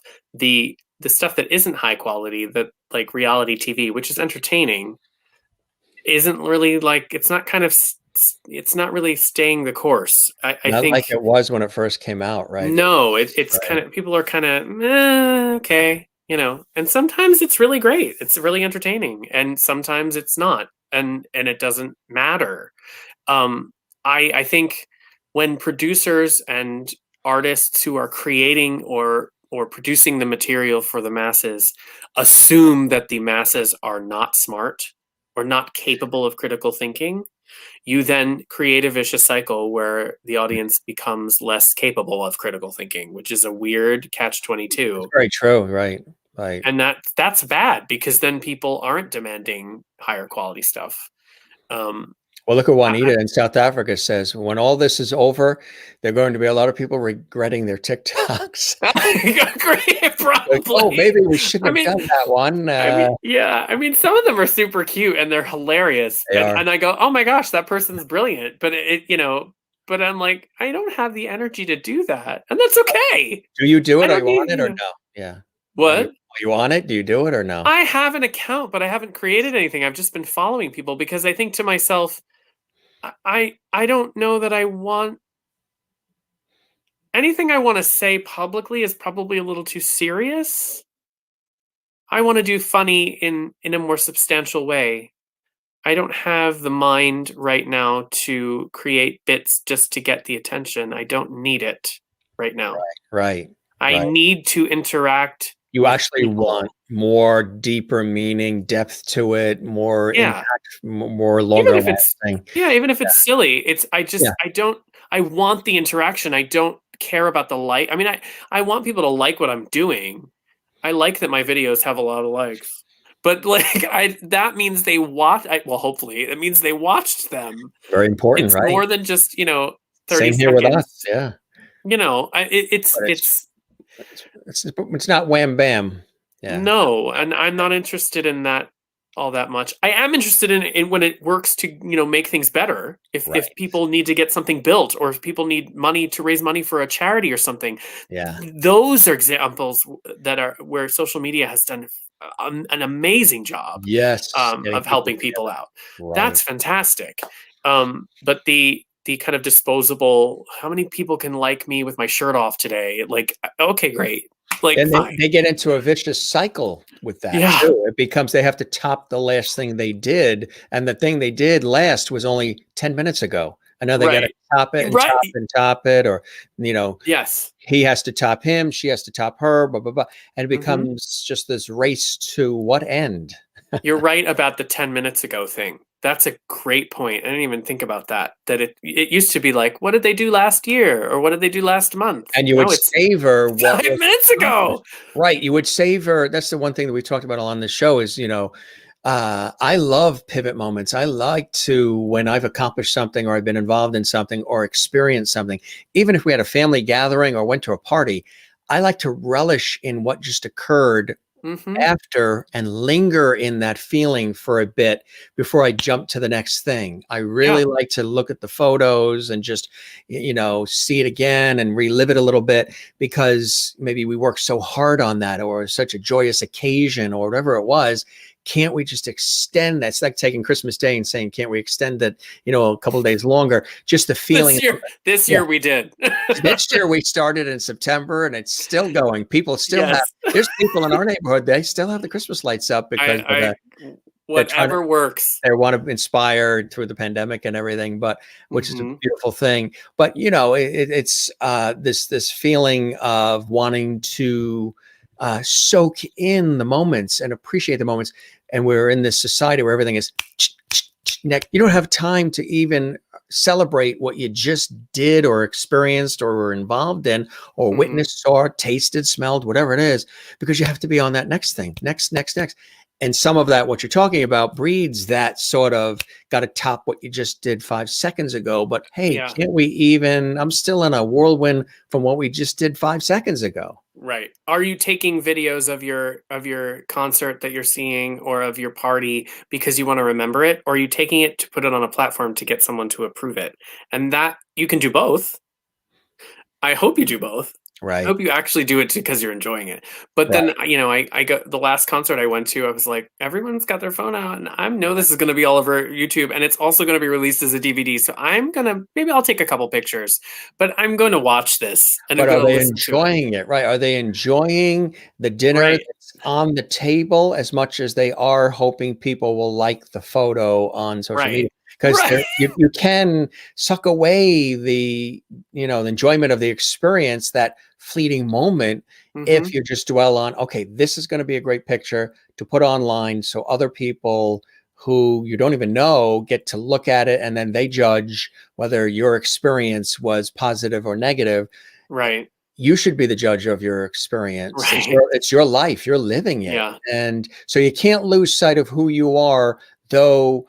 We do have to all be connected in these other forums and platforms and everything else, which is a beautiful thing. And it's been fantastic, but it should never be at the expense of loved ones and friends and relationships and of the reflection you see in the mirror. You have to like that first before you can go out asking the world to love you and like you and follow you.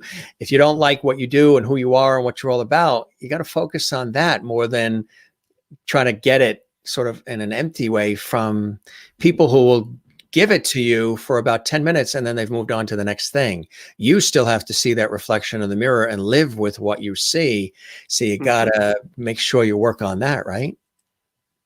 Yep. That's pretty. Yeah, I mean, that's just the truth. Spot on. I don't know that I'm losing my earbud. That's okay. I have another one.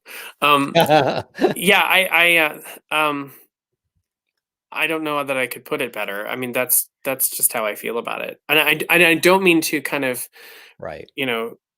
drag down all of the platforms. I think they're great. I just want people to use them so they feel good.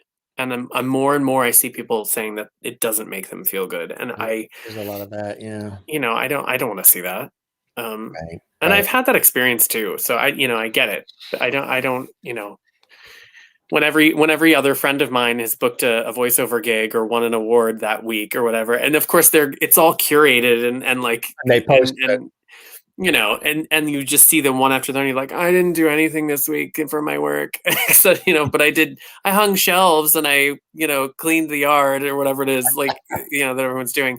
Those are just as important things, Cleaning those closets. How many closets did you clean during all this, and how much bread did you bake?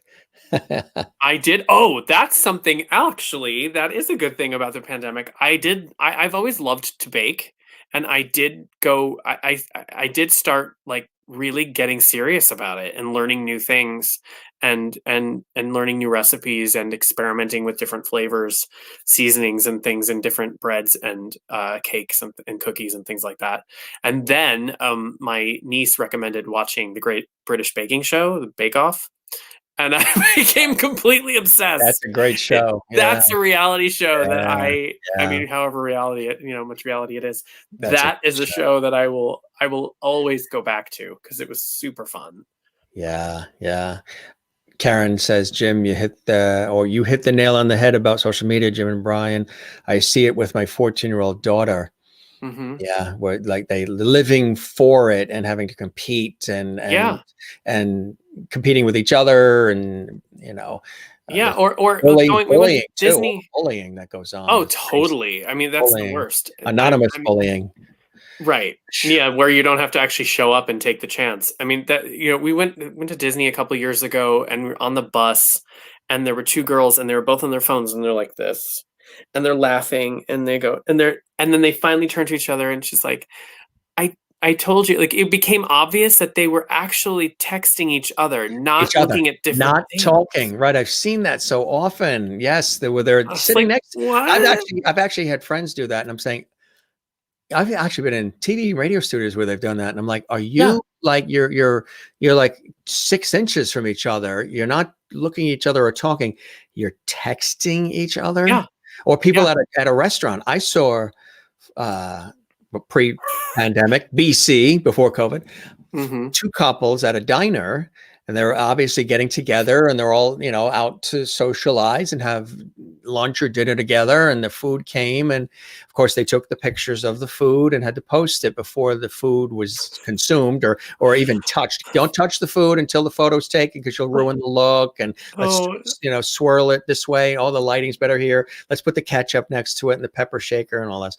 Oh But my then God. when they were there, they were all 4 constantly on their phones. Mm-hmm. And I've been with people, family and friends, where I've said, look over there, take a look at that. I said, there's 4 people in that booth, and no one's looking at each other. Nobody's talking. They've gotten together.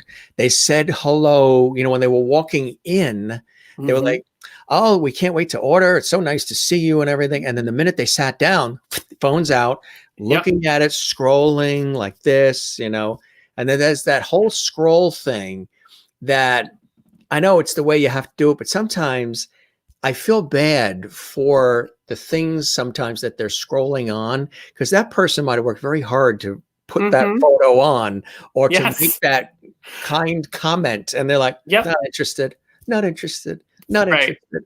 And it's in a very callous way. It's like, it's disposable. It's a quick fix. Yeah, it's a like it's a quick fix, and it's not. I don't mean to like rag on everyone because I do it too, but it's addictive, and it's not too hard to break the addiction. I have purposely put my phone away for it's hard for me because I constantly have to do something for work every day. Like I commit to doing 2 hours of something with work every day if I don't have anything scheduled, and if it's nothing, it's social media work on my work.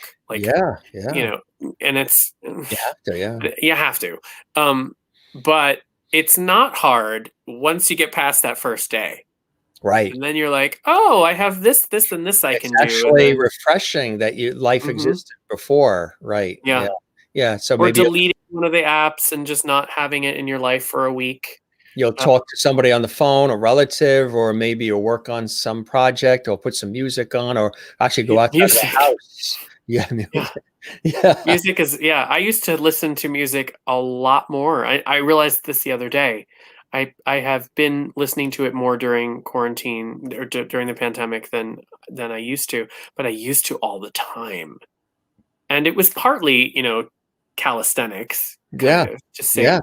But more because it's just thrilling for me. It's like it's a physical high, that I get from doing it and listening to it and feeling it. So I don't smoke, but I say music is for me like my cigarette. Yeah, I don't. I don't do anything either. And it's like those are the things that make me feel good. And I've not been doing that. Like, why? There's no reason for me not to. I can't say, I don't have time because I look at my phone and play my Disney Magic Kingdom game. Don't download it. It sucks up your life. It's amazing, but don't do it. Don't do it. He says, don't do it. You heard it here first. Fun. It's so fun, but don't do it. Don't do it. It's insane. But you build the park and like you get the rides. It's great. But it's fake. You heard it here first. Another world exclusive on the Jim No, Master. I did it with for the pandemic. I was like, oh, this will be fun since I can't actually go there right now, or who knows when. I'll just have it in my phone, and it was fine initially. And now I'm still like, okay, did I get enough jars of magic so that I can build this thing? Or I mean, just not real. No. And theater is real, and that's why I miss it a lot. To bring it all back. I mean, that's what we're talking about. Right. Real interaction. Right. Exactly. And the missing of that, and how, these other things can be temporary, but still you're hoping for scenes like these, right? Oh gosh, yes, more of that Uncivil show. We did a little reading of it, some of the songs, before the out of town tryout, and I was like, I have to be on my knees to play Mary Todd, or it won't work. Because I'd married myself to the physicality so much, and people just bought it. Like, I had a mustache for the other character, but people just bought it because it was the first time I was playing a woman where I wasn't dolled up. And I thought, how am I going to make her real? And I just said, no, just do it, commit to it, it'll be fine. And it worked. But I was like, I have to have some kind of prop, so I brought a shawl, like a leopard shawl. It was so silly, but it was, it was amazing to be able to do that in front of people and have people have a good time. And you have people, the friends here are talking about not taking out their phones. Good. You have to practice that. And I think the more kids see that, or even just other adults, the more they'll realize, wait. Her daughter played Disney Magic Kingdom, but then got engulfed in Minecraft. Oh no! No, that's my nephew. That's the nephew. Oh. If you are with others, there should be no phones allowed. Be with each other and actually talk. Crazy idea, right? Yeah, I do that with most of my friends. Pre-pandemic, we would not put our phones out; they would go away. Yeah. Yeah, you have to do that. You're right, exactly, because you're there for to see one another and spend time. And we saw that one either. They were talking about the shoes. Somebody mentioned the shoes. They love those shoes. Yeah, they were yellow, and I think they were from a store on St. Mark's Place in the Village that's no longer there. But they were that yellow. They were not painted or anything. That's cool. The hands were these green rubber gloves that I loved. They took them out. That was the first press shot day. They took the green gloves away, and I'm not sure why. Because I said I thought it was great that he doesn't want to touch anybody because he's like he thinks he's better than everyone else, and I liked that, and I thought that they were green. It was just gross, and they were like, no, we're gonna just have your regular hands. I was like, okay, that's fine, I guess. Now, we talked about maybe sprinkling in a little of music of the night. Oh yeah, because that seemed to be a popular request. Did you want to? He's not in his normal environment, folks. He's in his home. Well, no, and I don't have a. It's so funny. If you put me in front of 1,200 people, I am more relaxed than I ever have been.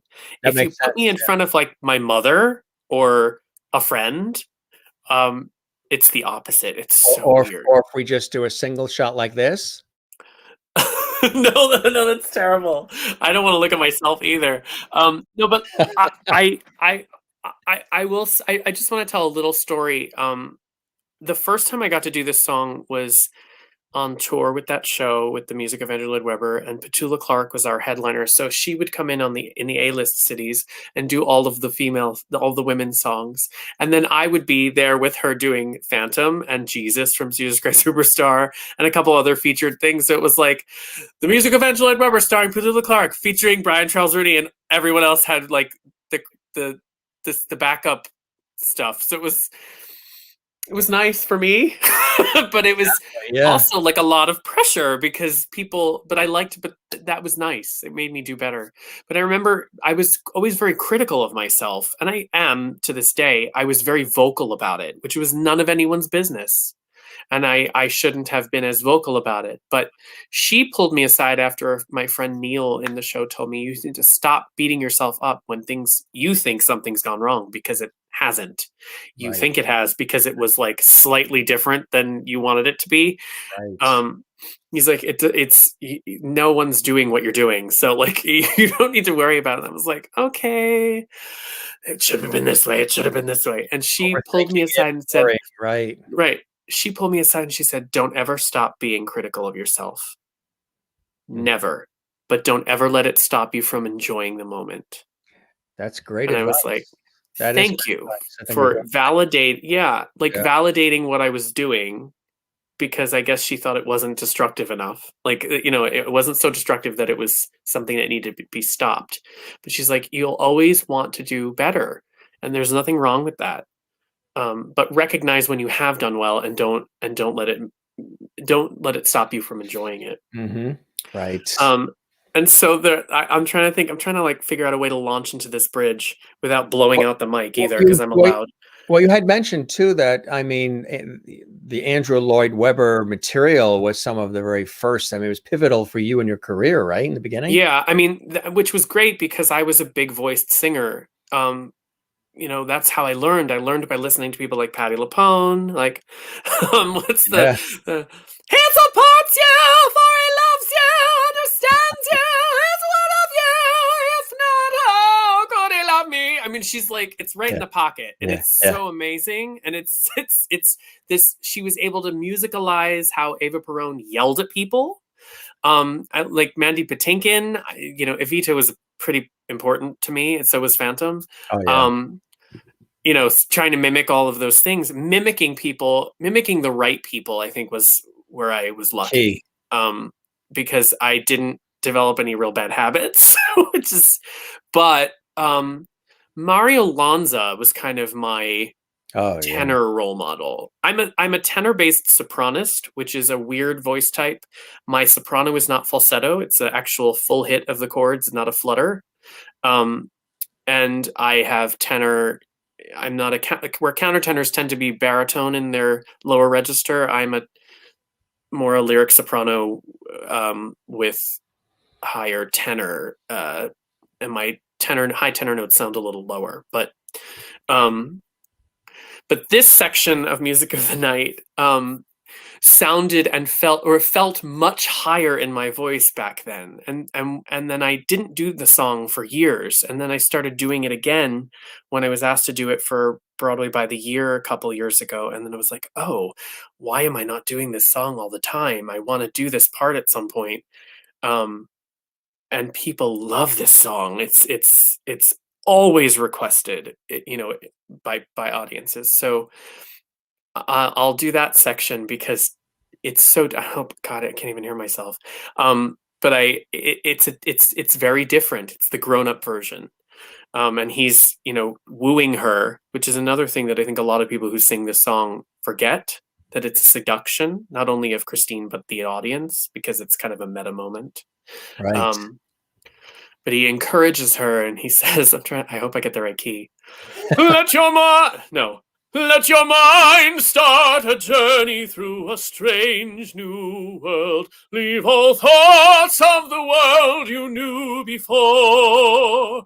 Let your soul take you where you long to be.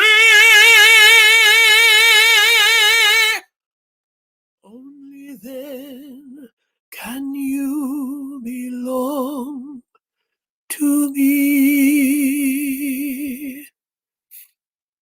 And that section is the payoff for a lot of people. But to me, the payoff is the end, where he sings, help me make the music of the night. And the music goes, dun, dun, dun, dun, dun, dun.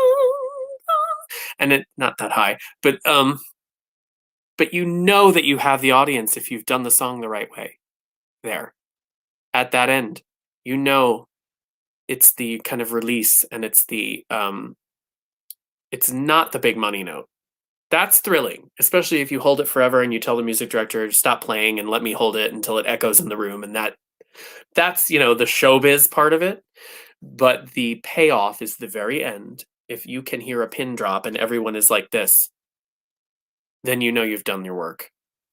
I once I learned how to do the song, I did it well on that tour. It was hard not to with a 90-piece orchestra. 90 pieces is what ridiculous. was that like with that backing you, a 90-piece orchestra? It only makes you better. The more instruments, the better I am. Acapella for me, I don't even know what that sounded like. It probably blew out everybody's headphones. It was fantastic. Oh, thank you. I that's not why I asked. You only cracked your left lens of the glasses, it looks like.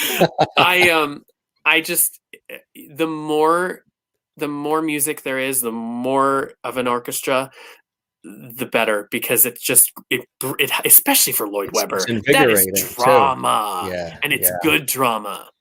A lot of people say that stuff is cheesy. I don't think it's cheesy. Not if you're doing it right. It's headstrong drama. It is supposed to be big. It's supposed to be fantastic.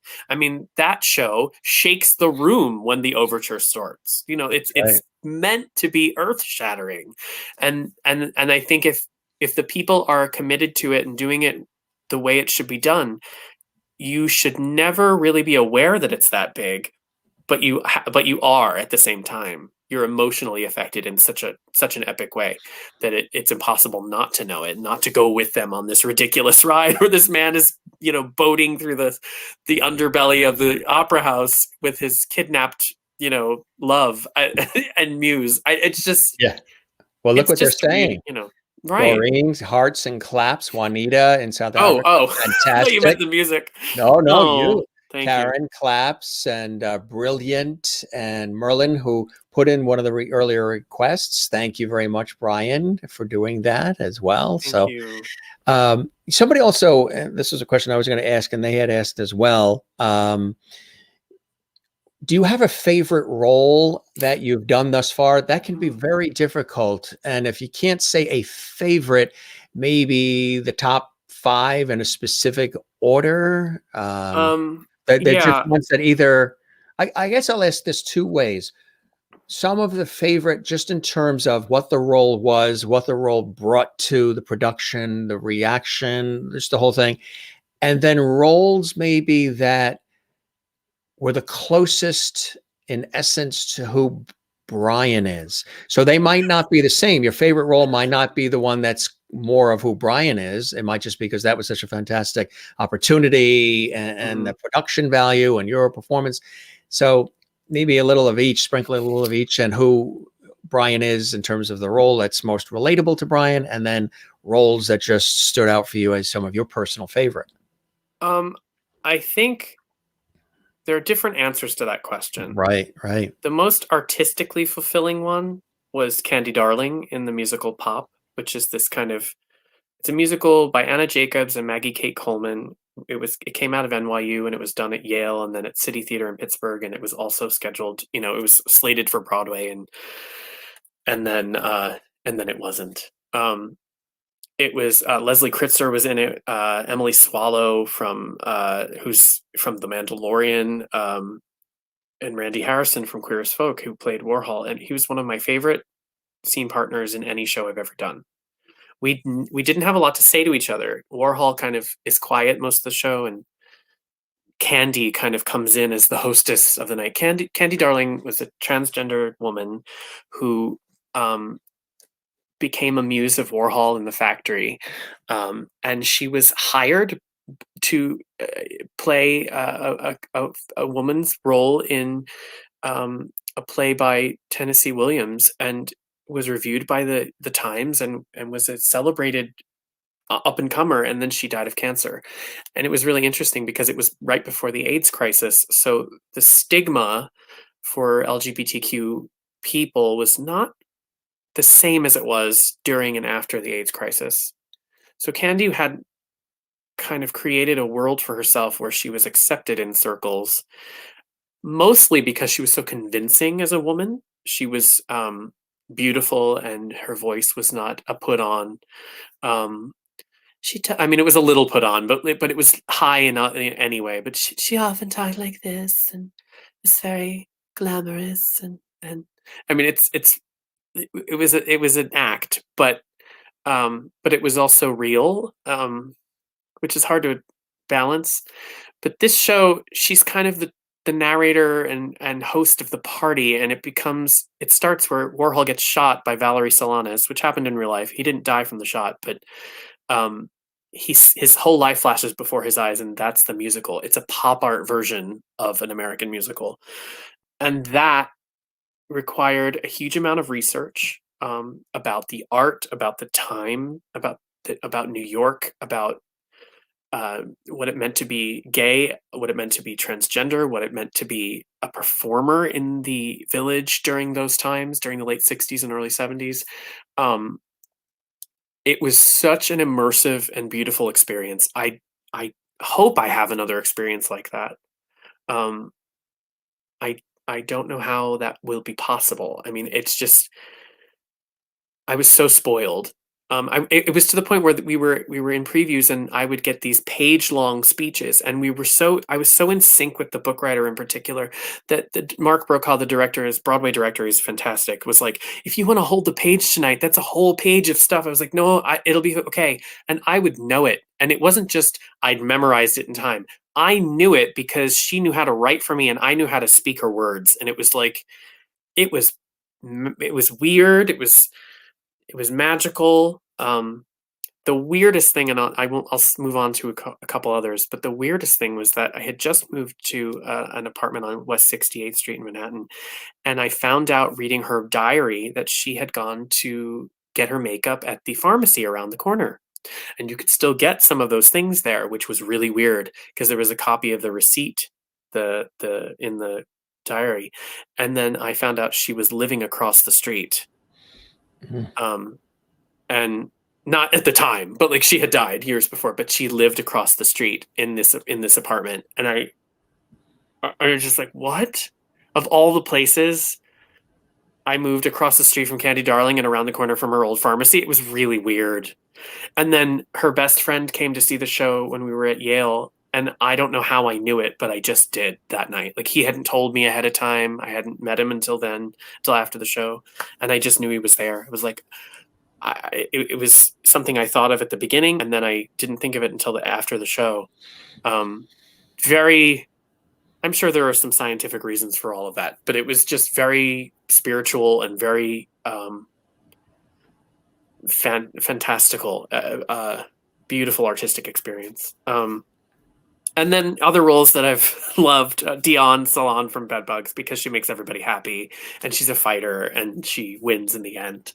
And spoiler, and the illusion. Anytime I get to change my appearance and use makeup and costumes to change my appearance, whether it's male or female, or any variant, is always a huge treat for me. Booth in Assassins was also a huge one because it was a challenge. It was on the low end of my range, which was not somewhere I used to like to explore, but I liked the character and having to immerse myself in a point of view that I didn't share and believe it and feel passionate about it was a challenge, but also a good one. Learning how to get over that and make it real. As far as what's closest to me, I think the parts that are closest to me, I don't think I do or as well as the ones that are more exaggerated. I mean, they're all really there's something definitely in all of them that's close to me. Otherwise, I don't think I'd be playing them well. Or I wouldn't have any business playing a part I couldn't identify with, because I'd be faking it completely. Oh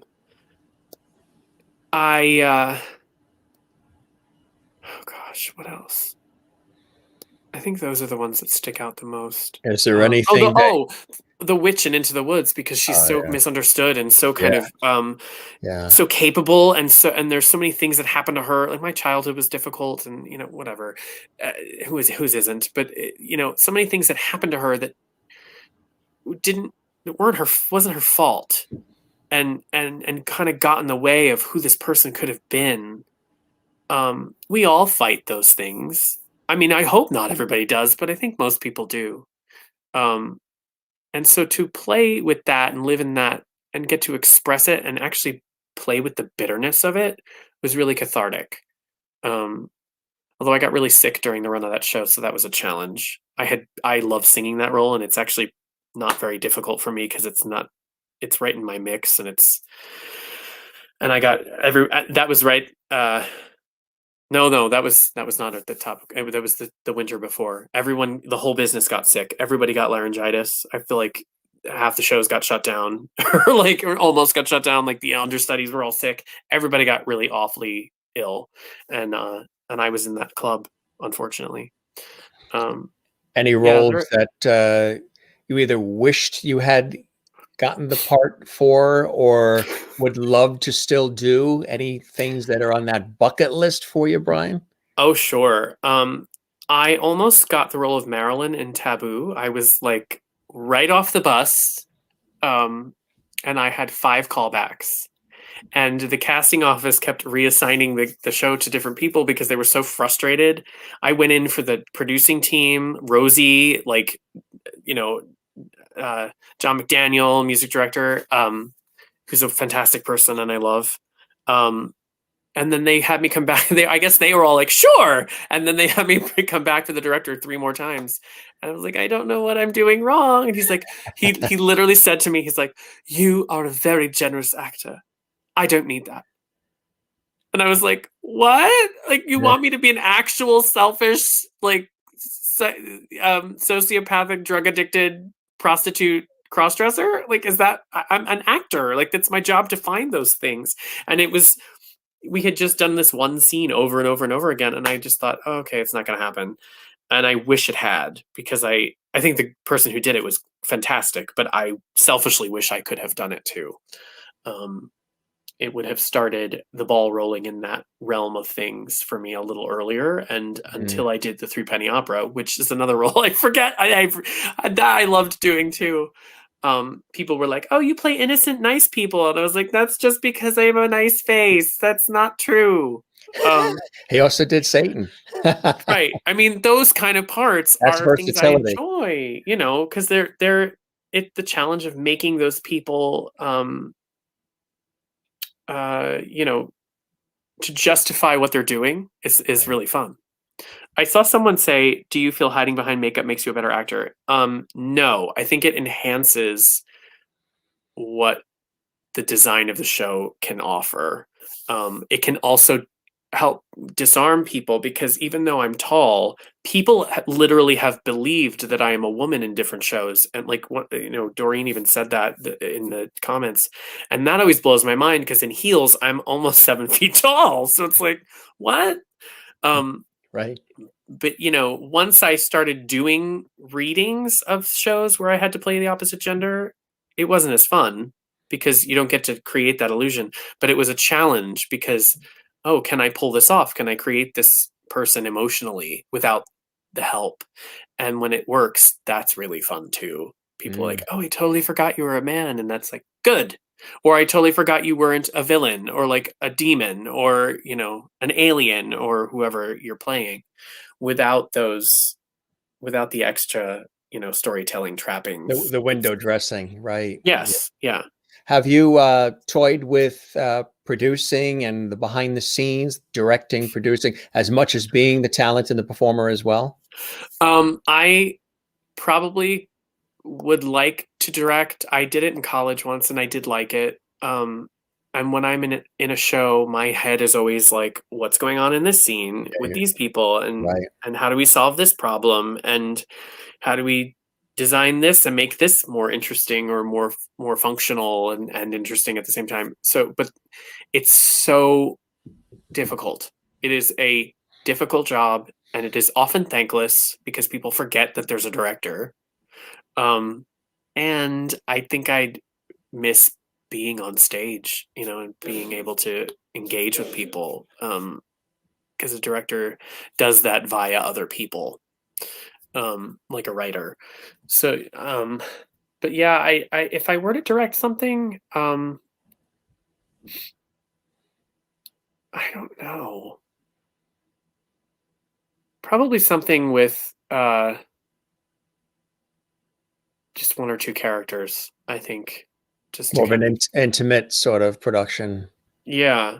I don't know that I'd want to deal with craziness as far as coordinating a large cast, because that's difficult. I mean, you also need a really good team. If you really want to do it right, the really good directors always have really good teams, and they're usually a lot of people. You need it. You need the organizational help. Yeah. What are some things that you've learned about yourself through all of this process, being the performer, being out there, being the talent, taking on all these different looks and roles, and being a part of so many different productions over the years and presentations? What has Brian learned about himself, and how have you grown as a person through this form of expression in the arts? Um, I'm a smart person. I was told that as a child. I know that I'm smart because I did well in school, and I've been told by people I work with that I am. Um, I have learned that that's not always the best thing to be. Um, I know what you in the mean. business, Mhm. it can be a liability. It can be an asset when the people you work with know you and respect you. That's amazing. Like, I work for a lot of people over and over again, and that makes me feel good because it makes me think, oh, I'm doing a good job. These people care about me. They know I care about them. But when it's someone new and you don't click, um, And you make you a know, suggestion or mhm, something, they look at you like, "Who are you?" and yeah, step back, and yeah, it's difficult. And I don't have a lot of patience for it. I've learned that, and I used to try to force myself. I have friends who are so skilled at that. A friend of mine, an actress who's really wonderful, we were doing a show together, and this director was not, he was totally open to suggestions. This was not an issue, but she did not assume that, so she would kind of figure out how to ask her questions by making mistakes, or and I learned that too. Um, but she was just really good at going, okay, okay, yes, oh, fantastic, and then doing it her way, which is to me like, well, you're gonna do a really good job. So even if it's wrong, he'll tell you either, oh, that was great, that's not what I thought, but that's great, or he'll say, no, let's try it. I meant this. So that I didn't have a lot of patience for trying to figure it out. I want them to say, this is wrong and it's bad, and this is why, and let's try it another way. I don't need you to tell me. I mean, I need positive feedback when it's done. But if we're in the moment and my face looks like I'm not happy about something, don't worry about it. I know that about myself in the work right, environment. right. You're Like, focused, and I'm focusing. Don't take it as a judgment. Don't worry about it. The people I know that I work with a lot know that now. it's not Um, personal. no, and the director, that same director that I was Just talking step about with back, my, like the back of the fire engine says, "Step back 500 feet." That's all, yes, and then yeah. we're good. Yeah, I mean, that one director told me later, he was like, when we were doing the show, it was a show I had done before with a different director. He was like, I would look at your face when I would make a decision about something and I wasn't sure, and I would know whether or not I'd made the right decision. I was like, what are you saying? First of all, don't ever tell an actor that. Second of all, I was like, fortunately, I'm not an egomaniac, so I'm gonna take it as a compliment. But don't And ever tell me that. That's nuts, because and I'm gonna be like this the whole time. can we see that face? Oh, the negative face? The Like, face that he's talking about, where he well, it was either understands? approval, I guess, which was probably relaxed and like probably more like, um or if it was negative, Very quiet, not much being said. the eyes are like, my normally kind of open eyes are probably half open. Or my face just goes dead. I don't yeah, he didn't explain exactly what it was, but it was like, "Oh, Sort of I say a lot with my face." a stern sort of, Yeah. yeah, confident I look. say Yeah, yeah, I say a yeah. lot with my face without knowing it, and I don't mean to, but that's something else I've learned. Um, so I'm a little more careful now. Um, or I step out of the picture, the frame, so to speak, if it's not, the focus isn't on me, because I don't want to be seen as judging. Um, even though I'm an audience member too, and everybody's Right. judgment is valid. Exactly. Right. Yeah. That's something that we forget. So you've learned that about yourself. Yeah, I appreciate collaboration. I appreciate criticism. I value it. But I also appreciate honesty and sensitivity. I don't think that being cruel helps anybody. I was in a show not that long ago where I couldn't get a dance move perfectly, even though later I saw film of it and it was fine. There was nothing wrong with it. And the director didn't care for me. I think I was probably cast because the writers wanted me and the producer wanted me, and I don't think the director did. And Yeah. which has happened, happens. Sure. And he made me do it over like 17 times in a row. And everyone had to do it with me. And I also was having to sing some really crazy high thing, and I just did it over and over and over again. And I let myself get a little angry about it. He was like, and I just thought, why are you doing this? Why are you doing this? I'm dyslexic. I told you this.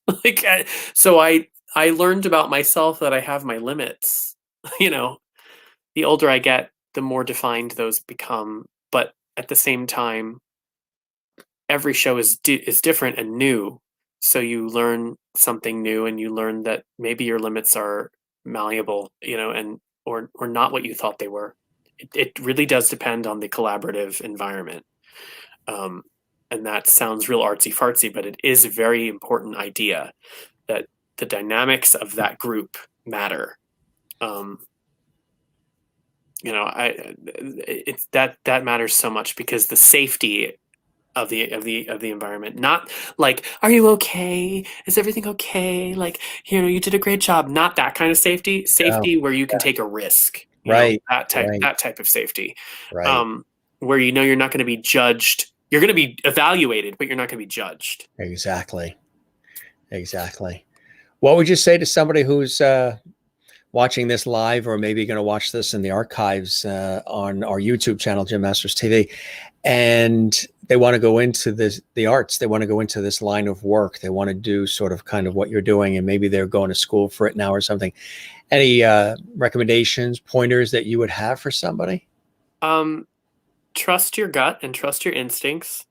I thought you were going to tell them to be the doctor. No. If they really want to do this, they have to try. And you got to give 100%. Yeah. Yeah. Gotta love it. Take classes if you want. Take audition for everything, especially at the beginning, even if you're not super right for it, but make sure what you're doing is polished and something you like. Yeah. Don't do something because you think it's going to get you something. You're not going to get a part unless you're right for it and they want you and it's available. That's another thing.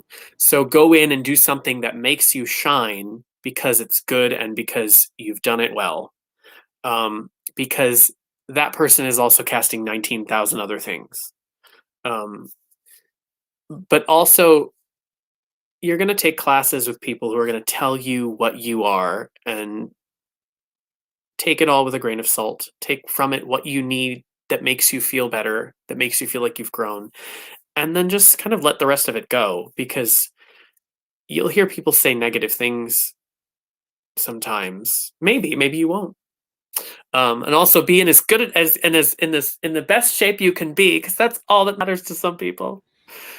I literally met with an agent once. I was talking to them, and some guy came in and dropped off his stuff, and the secretary let the man know through the door, and he said, and she said, oh, blah blah blah, dropped off their stuff. It was this other client's recommendation. He's like, oh, was he hot? And and she goes, he's handsome, And I said, was he hot? And he goes, yeah, that's all that matters. I was like, what? What if you're like a jokey, funny clown? Like, what? I was on an audition once. I think it was for a commercial or something in the city. And the casting director, she looks, it was just, I think it was one of like the very first castings she ever did. She was just right out of the, right out of the system. And she spent more time talking about the cologne I was wearing and how it reminded of her, of her boyfriend's cologne than the audition and what they were looking for and what the project was. Right. And I said, when she kept mentioning the cologne, I said, well, your boyfriend obviously has good taste. And when I said that, she didn't know how to handle that. She was like, oh no, "Oh, sense of humor. he actually responded." I said, "He's got good taste then. If you like No. what I'm wearing, that he's wearing." And I'm like, "Okay, that's interesting. We'll see what happens with that one." No, It's, if there's any insecurity on the other side of the table, the sense of humor never works. It's and that's really the thing. awkward. What you just said is key, because a lot of time people think the insecurity is from exclusively the person who's doing the audition Yes. themselves.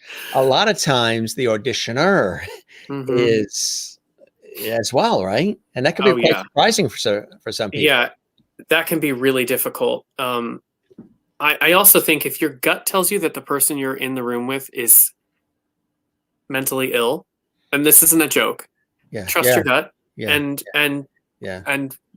keep going. Thank you. Have a good day. Yeah. And I mean, some of those people are Tony winners, and and you just have to deal with it. But like, that's, and they aren't harmful. You just have to negotiate it. But I would also say it was a damn good cologne too. I mean, I've taken a lot of psych classes because of my other major in school, and it has helped me a lot. I mean, I think knowing what you're dealing with, knowing that it's a lot of personalities trying to negotiate their own insecurities, their own confidence, and their own ambition. You will find people that are interested in collaborating, and you have to hold on to those people, build them up. They will build you up. Create little families within the business where you can always go back, even if you're creating work for no money, because doing something leads to something else. And it's always better to be doing something than nothing. Now, that doesn't mean let yourself be taken advantage of, but it does mean that if you're not working, create something, create your work, perform a concert, write a show, ask a friend who is a writer. Let's do a reading of your show at 54 Below or at Shetler Studios. Let's rent a room and invite people and use social media to create that. Not everything is the Emperor's New Clothes. Some of that stuff is actually quality. So right. But create that illusion, build that. I look at the show Be More Chill and the team behind that and the group of actors. There was a lot of loyalty there. They built a mythos around that show. They built a mystery and allure, and it worked. And it was good. It was quality. Like they are good people, and they used social media to their advantage, and it was great. It was great to see that happen. That's not something that can't happen again. It can happen every day.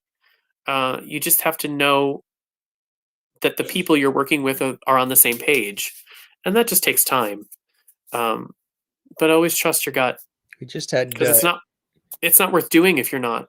If you're compromising and you're being something someone else wants you to be, why are you doing it? Right. It's got to be. You're not making $500,000 a year, out the gate. So you got to be all in, because it's going to be a lot of blood, sweat, and tears, and rejection, and all these different things that come with it. Sacrifice. So you got to, make sure that you're all in and you really love it. And we talked a little bit about that. You mentioned Be More Chill with Jim Kierstead, who was on the show.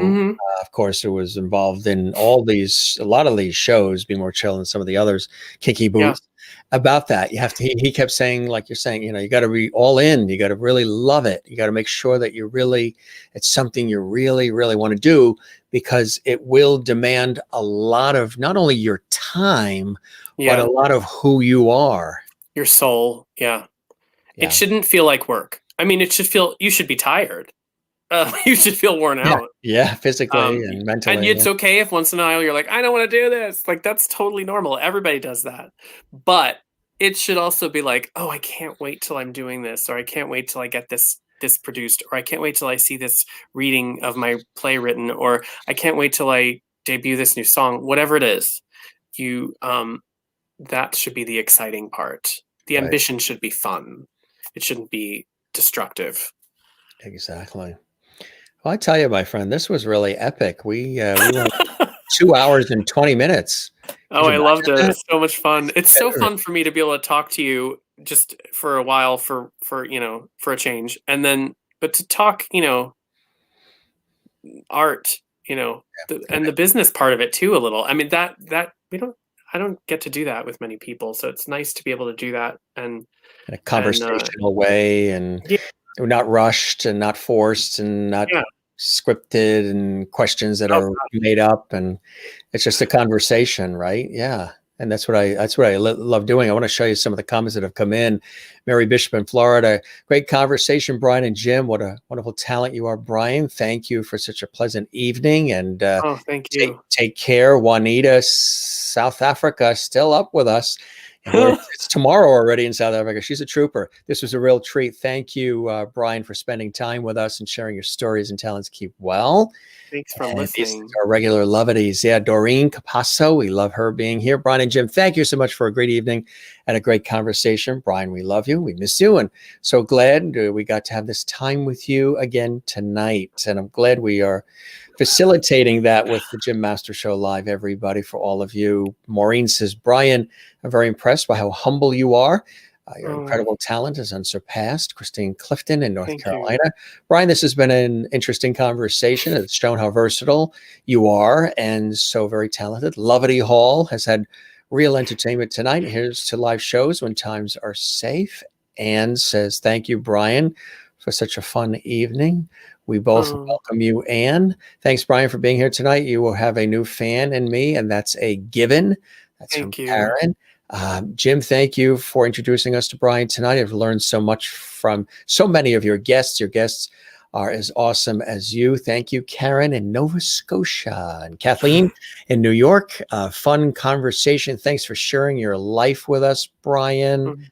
Merlin in Canada, who had asked for a little bit of music of the night. I love this conversation tonight. It has been a blast. Thank you, Jim and Brian.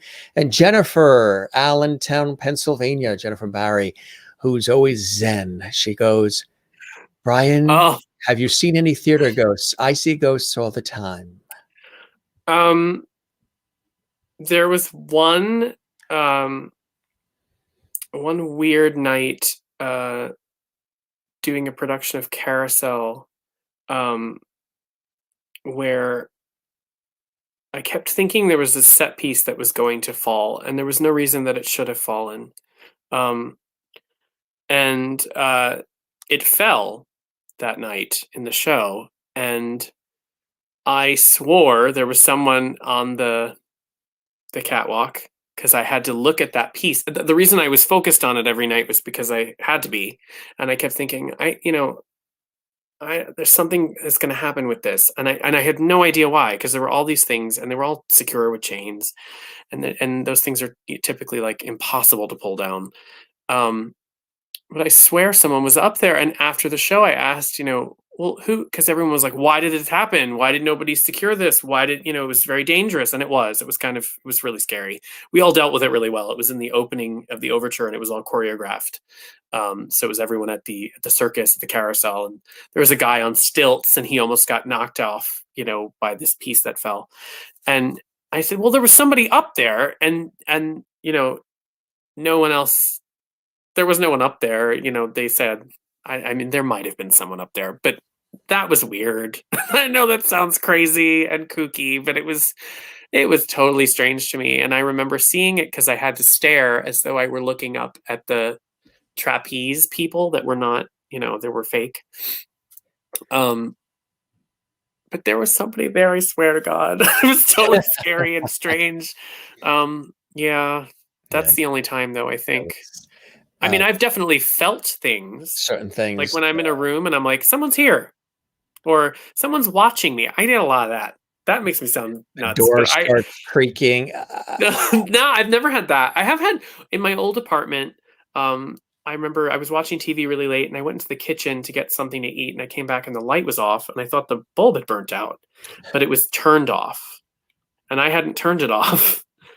And I just said, if there's somebody here, like, because I, and I swear there's a science reason behind all of that stuff. Like, there's something we just don't, our brains don't comprehend it. I don't, and people want to write it off as just silly. But I was like, if there's someone here, let's share the space. I'm totally fine with it. I'm your friend. Yeah, and then a couple, like, I guess a year or two later, probably 2 years later, I came home, and the oven was on, and my dog was home, but it was a gas burner, so you'd have to turn it and go Yeah. to get it to light. Like, and it wasn't just a quick one. It was, it took a while. Yeah. And I had not been in the kitchen. I don't typically eat breakfast, which I know is terrible for you. But I thought, did I knock it? But I'm like, but even if I knocked it on, it would have just been gas. And I wonder if I knocked it getting the laundry. And I think I had probably knocked it off and left it on, like, and the gas opened. But I'm like, then who turned the fire on so that the place didn't blow up? I mean, and the fire was on all day, but it's better than gassing the entire building and killing my dog. I mean, so that was weird. A little strange. Yeah, but where I am now, I haven't had any of that. Much newer place. So the other place was pre-war, and there was a lot of stuff. A little creaky and yeah, just lots of like feelings. Like, okay, what's going on here? Like the Munsters house, or not that. No, like just feelings, And I like that kind of thing. I don't know. It might be nothing. So it's probably me displacing some stress from something else, but who knows? There's your answer. Jen is Zen in Allentown, Pennsylvania. Now she can sleep tonight. Kathy Short says, a great conversation tonight. Loved it all. Karen in Nova Scotia. This was such a great night. Thank you, Brian and Jim. Love you both. Thank you, Karen. Mona in Louisiana says, Brian, thank you so much for your time tonight. You're so talented. Enjoyed listening and watching you. Thank you for tuning in, Mona. We appreciate that as well. Good stuff. Good stuff. And Jennifer says, Brian, who is the teenage boy that passed away, he does the tricks. I wonder what that means. That's interesting. You've got Brian really thinking now. Oh, who is the teenage boy that passed away? He does the tricks. Are we doing a reading or something live on air here? That's interesting. That's what I'm wondering. I'm trying to think. Jennifer, explain that a little more before we wrap. Brian, who is the teenage boy that passed away? He does the tricks. Tell us, Jennifer, what you mean there a little bit so he can explore that. Amy says, wonderful show. Thank you, Amy. You've got Brian really thinking now about. Now I'm trying to think of a teenage boy that passed away who did tricks. Like magic tricks. From back then. Magic tricks. Somebody from my life. That is very interesting, Jennifer. Got any more for us, Jennifer? Jen is Zen. Type quickly. I know there's a delay in the scroll. Oh, I love that. I it's so interesting to me. Thing. Yeah. Teenage boy that passed away who does the tricks. Is that a vibe or something you're getting, Jennifer? Certainly let us know. We have determined with Jennifer, she says she's a mountain woman. She lives in the mountains there of Allentown, PA. She lives in the mountains. I'm an ocean guy.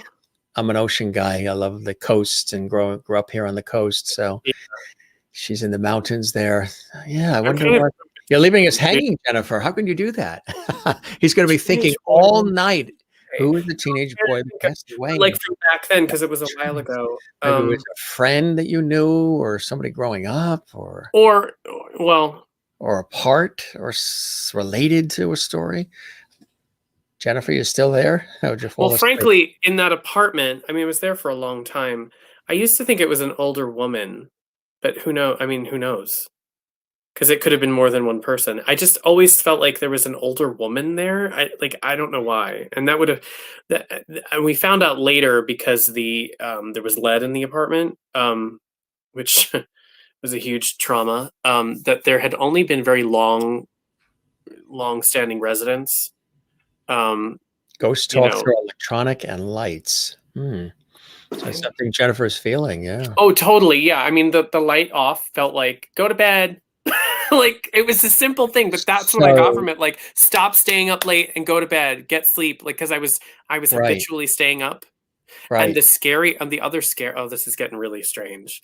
But the other thing, and now I'm just remembering this, that I would hear at night, this baby crying, this screaming child, and I called the police like 3 times because I couldn't figure out where it was. I would leave the apartment and go into the back stairs, and I couldn't hear this child screaming there, but I could hear it out my window. So it was ricocheting.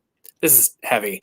But I kept calling the police, and the police heard it too one night in the apartment. Then we're like, all right, we're gonna go into the stairwell to open the window, and they didn't hear it either. And we're like, what is going on? It was so creepy and horrible.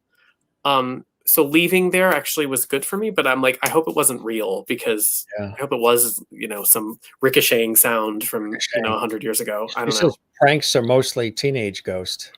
That's where she's bringing in the teenage boy. Oh, I see. Okay. Does tricks. So the light on and off situation, the tricks. Wow. Oh, mountain or ocean. Yeah. I was going to say, I grew up in New Jersey, in between. So there was a ski place, but it wasn't mountains. Bear Mountain was kind of the most legit mountain that was nearby in New York. And then my grandparents lived down the shore, Jersey Shore. So did you have a preference what you liked? Did you like the shore the most, or did you like? I liked both. I know that sounds like a political answer. It's not. I like changing. Yeah.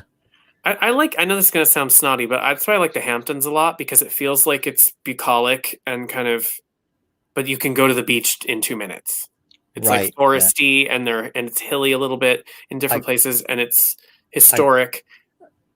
I grew up on the island, Long Island, so I know what you mean as far as, you can have all these different looks. And then along the New England coast, it's like that too. You can be, in the mountains and, very short period of time, like 15 minutes, if even that, or just go to the next town over. But then you could be on the coast and there's the beach, and you're like, yeah, we're sort of spoiled being by the ocean and being by the coast, huh? Yeah, I like that I grew up in the Northeast. It's change of seasons, and I mean, like, even going up the Hudson on the train, like, that's, if anybody ever gets the chance to do that, if they haven't, it's just such a nice experience. Picturesque. To take an Amtrak up the Hudson in any time of year, really, even in the harshest of winter, it's amazing. It's like you're in Frozen. Like, it's such a cool visual. And there's so much history. It's just really beautiful. Well, I really hope we get a chance to get together again, my friend. Oh, sure. Mr. George Burns had a delightful evening this evening. He wishes you well with his cigar. Oh, we miss you, George Burns. And our cast of characters, we got Gilligan back there. We got Jimmy the Clown. We've got Silver the Lab. And we got the Jimmy Genie in her bottle back there. Oh, I love her. I love Barbara Eden. Barbara Eden is fantastic. I love her. She's I loved Elizabeth Montgomery. Yeah. And I loved Bewitched, but I love Barbara Eden more. Yeah. Like, I just, oh my God. It's amazing. And she seems so nice too. Like, that's somebody I need to meet at some point. She's just as delightful. And Carol Burnett is too. Carol Burnett is just as warm and wonderful and loving and funny and witty. And somebody else that we lost, unfortunately, that was very much that way and real deal, like Carol, like Barbara, was Florence Henderson. Yeah, oh, I know. I've met her. She's so cool. Hilarious too. Really funny sense of humor. Very missed, and it's too bad she had passed, but she just, very much so.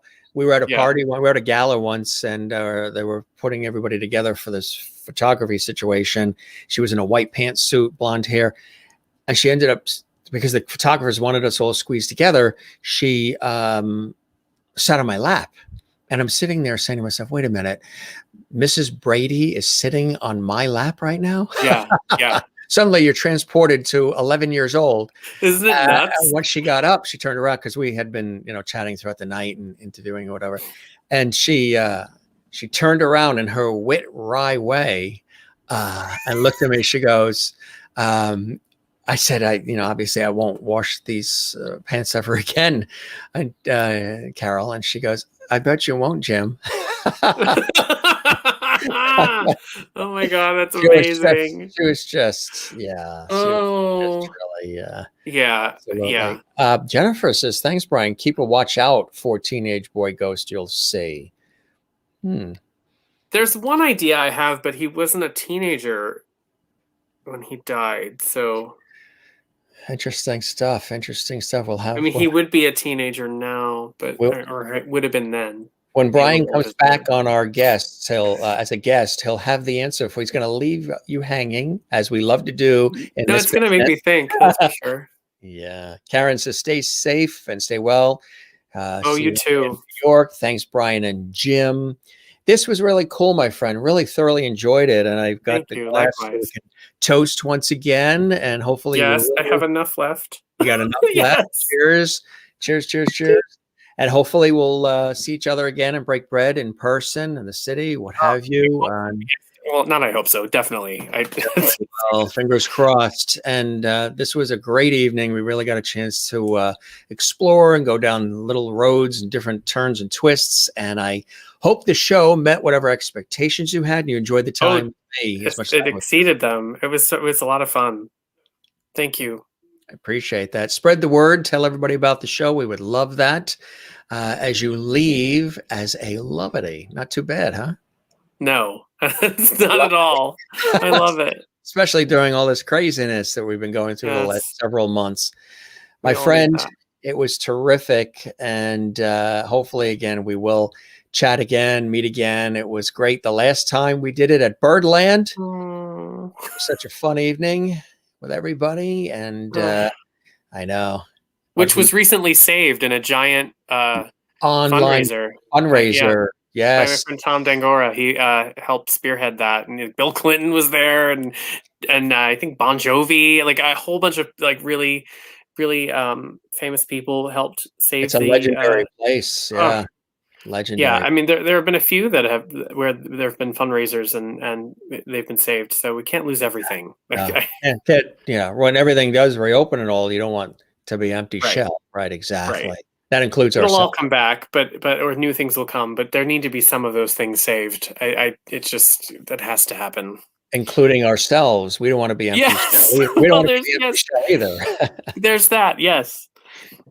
Well, you have a good night, my friend, and thanks for all the time. We really appreciate it. You stay well. Let's stay in touch, and you're welcome back on the show anytime, my friend. Thank you. Thanks to everybody. It was nice to interact with everyone. All the lovities around the world. They loved having you on as well. And Karen says, cheers to you both. And Merlin says, fun, fun, fun. You got it. All right. Have a good night, my friend. Stretch those legs. I will. I will. I tell all the guests. You take care. And thanks for being with us. It was really cool chatting and catching up again on everything, my friend. See you again. Thank you. Bye-bye. Yes, Brian Charles Rooney, our very special guest here on the Jim Masters Show Live. Thank you very much, Doreen. And if you haven't, Doreen, we would love it if you subscribe to our YouTube channel. That is awesome. Let me show you before you go anywhere the amazing guest we have tomorrow. Remember, we mentioned Rock of Ages. Well, from Rock of Ages, Joey Calvary is going to be here on the show as my special guest. That's tomorrow, Wednesday, live here on the Jim Masters Show Live. Fantastic singer and actor Joey Calvary is going to be here, notable for Rock of Ages and so much more. Thursday, this is going to be epic, a live mini concert with a very popular family group originally from Ireland. The Byrne Brothers are going to be here this Thursday. You can see the young brothers there. They play multitude of instruments. They sing and perform, and they are amazing. Originally from Dublin, Ireland. They live in Orlando, Florida now, and you see their dad there as well. It's a family musical group. They're very popular. They're going to be with us. I want to let you know, too, that on March 15th, the one and only Judy Tenuta is going to be here. Yes, the brilliant actress, singer, and comedian. You've known her. She's a Hollywood legend. She's going to be here on Monday, March 15th at 7 p.m. Eastern, 4 p.m. Pacific on the Jim Masters Show Live. Dee Wallace is joining us too, another Hollywood veteran who is in E.T., The Extraterrestrial, The Howling, Murder, She Wrote, Touched by an Angel, Policewoman, The Streets of San Francisco. You name the movie, or the television show. She's probably been on it. The Hills Have Eyes and so much more. She's coming soon. But tomorrow night, Joey's going to be here, Joey Calveri, the Byrne Brothers on Thursday. Then on Friday, John Tracy Egan is going to be here. You've known him. He was in The Producers and many, many, many incredible stage productions, as well as film and TV and so much more. He's here on Friday. We're so excited about that. And then brilliant celebrity impersonator, as well as MC and performer, Jason Thompson is going to be here. Those are just some of the characters. Steve Irwin and you could see Lady Gaga and Austin Powers. He sort of plays with the names a little bit. We're going to have a lot of fun on Saturday night. I think there's Dame Edna there too. Saturday night as a very popular celebrity impersonator, as well as on-camera performer and singer and the whole bit. He does a lot of different things. Jason Thompson is going to be here live from Hollywood, from Los Angeles. That's coming up on Saturday, this Saturday. So really cool guest. Joey Calveri from Rock of Ages is tomorrow. The Byrne Brothers with a mini concert. Really incredible, very popular group this Thursday night. Then John Tracy Egan is going to be here Friday.